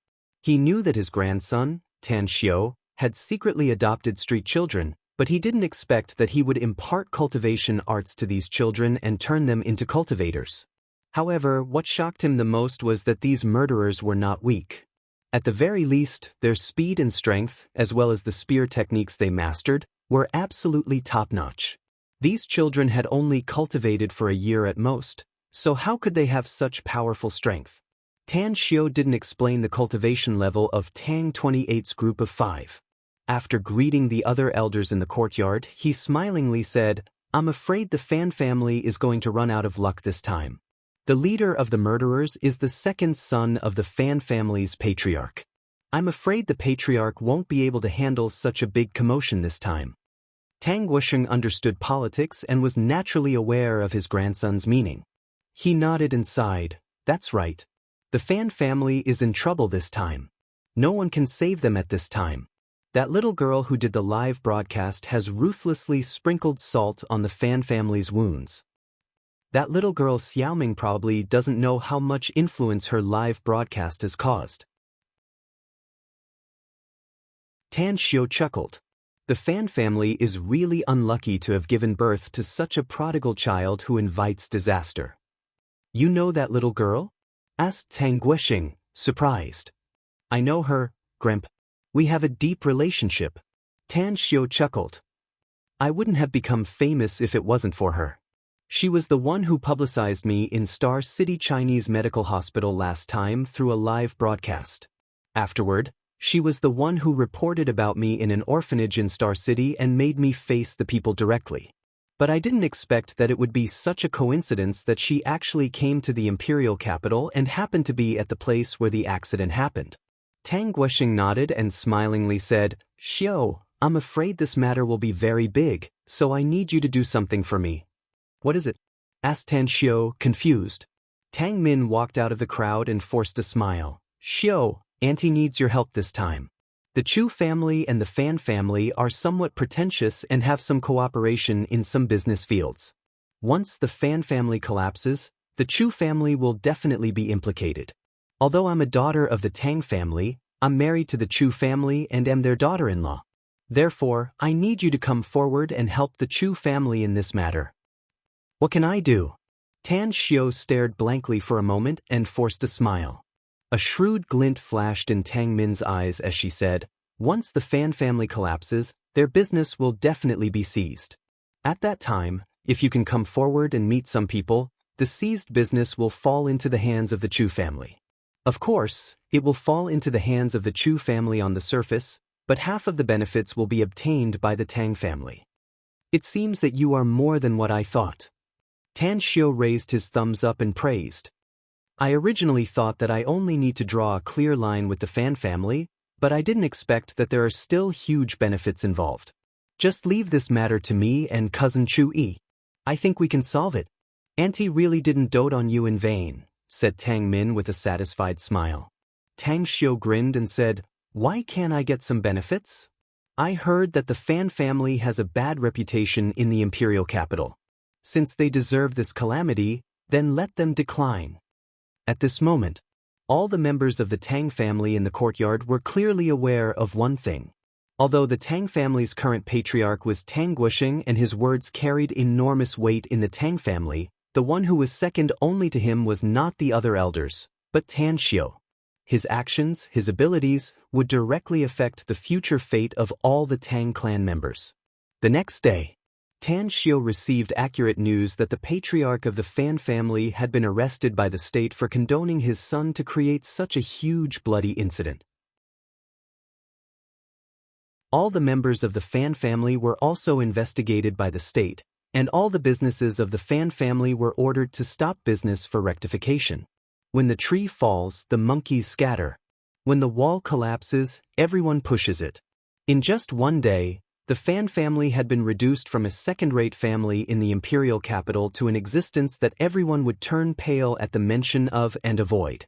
Almost all the families and people who had a friendship with the Fan family began to disassociate themselves from the Fan family. As for the families who had some grudges with the Fan family, they added fuel to the fire in an attempt to completely consign the Fan family to eternal damnation.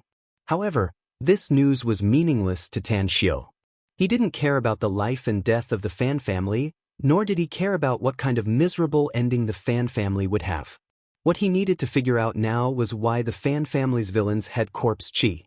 Corpse chi could affect people's minds and could turn a good person into a devil who would kill without blinking an eye. The second brother of the Fan family was born in a big family, so he naturally knew what would happen to him if he created such a huge bloody incident in the imperial capital. Yet, he still did it, indicating that his consciousness had been affected by the corpse chi. At the Northview restaurant, Tan Xiu met the Special Abilities Bureau's big boss, Duan Mulin. Upon seeing his frown, Tan Xiu secretly sighed inwardly. He walked to the opposite side and sat down, asking with a smile, Senior Duanmu, what's making you so vexed? Is it because of yesterday's incident? Duan Mulin looked up and saw Tan Xiu. He immediately forced a smile and said, what else could it be other than that? My hair is about to turn white from worry. Tan Xiu couldn't help laughing and said, it can't be, can it? You're the Special Abilities Bureau's big boss, so you don't need to worry about this kind of thing, do you? Someone will naturally clean up the trouble caused by the Fan family. With a solemn expression, Duan Mulin shook his head and sighed. It would be easy to solve if it was just a case involving ordinary people. But things have changed. You're tuning in to the Passion Pages YouTube channel. We're so grateful for your support, and don't forget to subscribe to join us on this incredible journey through captivating stories. Your generosity through donations truly makes a world of difference, as it's the primary source of revenue that allows me to expand and enhance this channel for you. Thank you from the bottom of my heart for being a part of this adventure.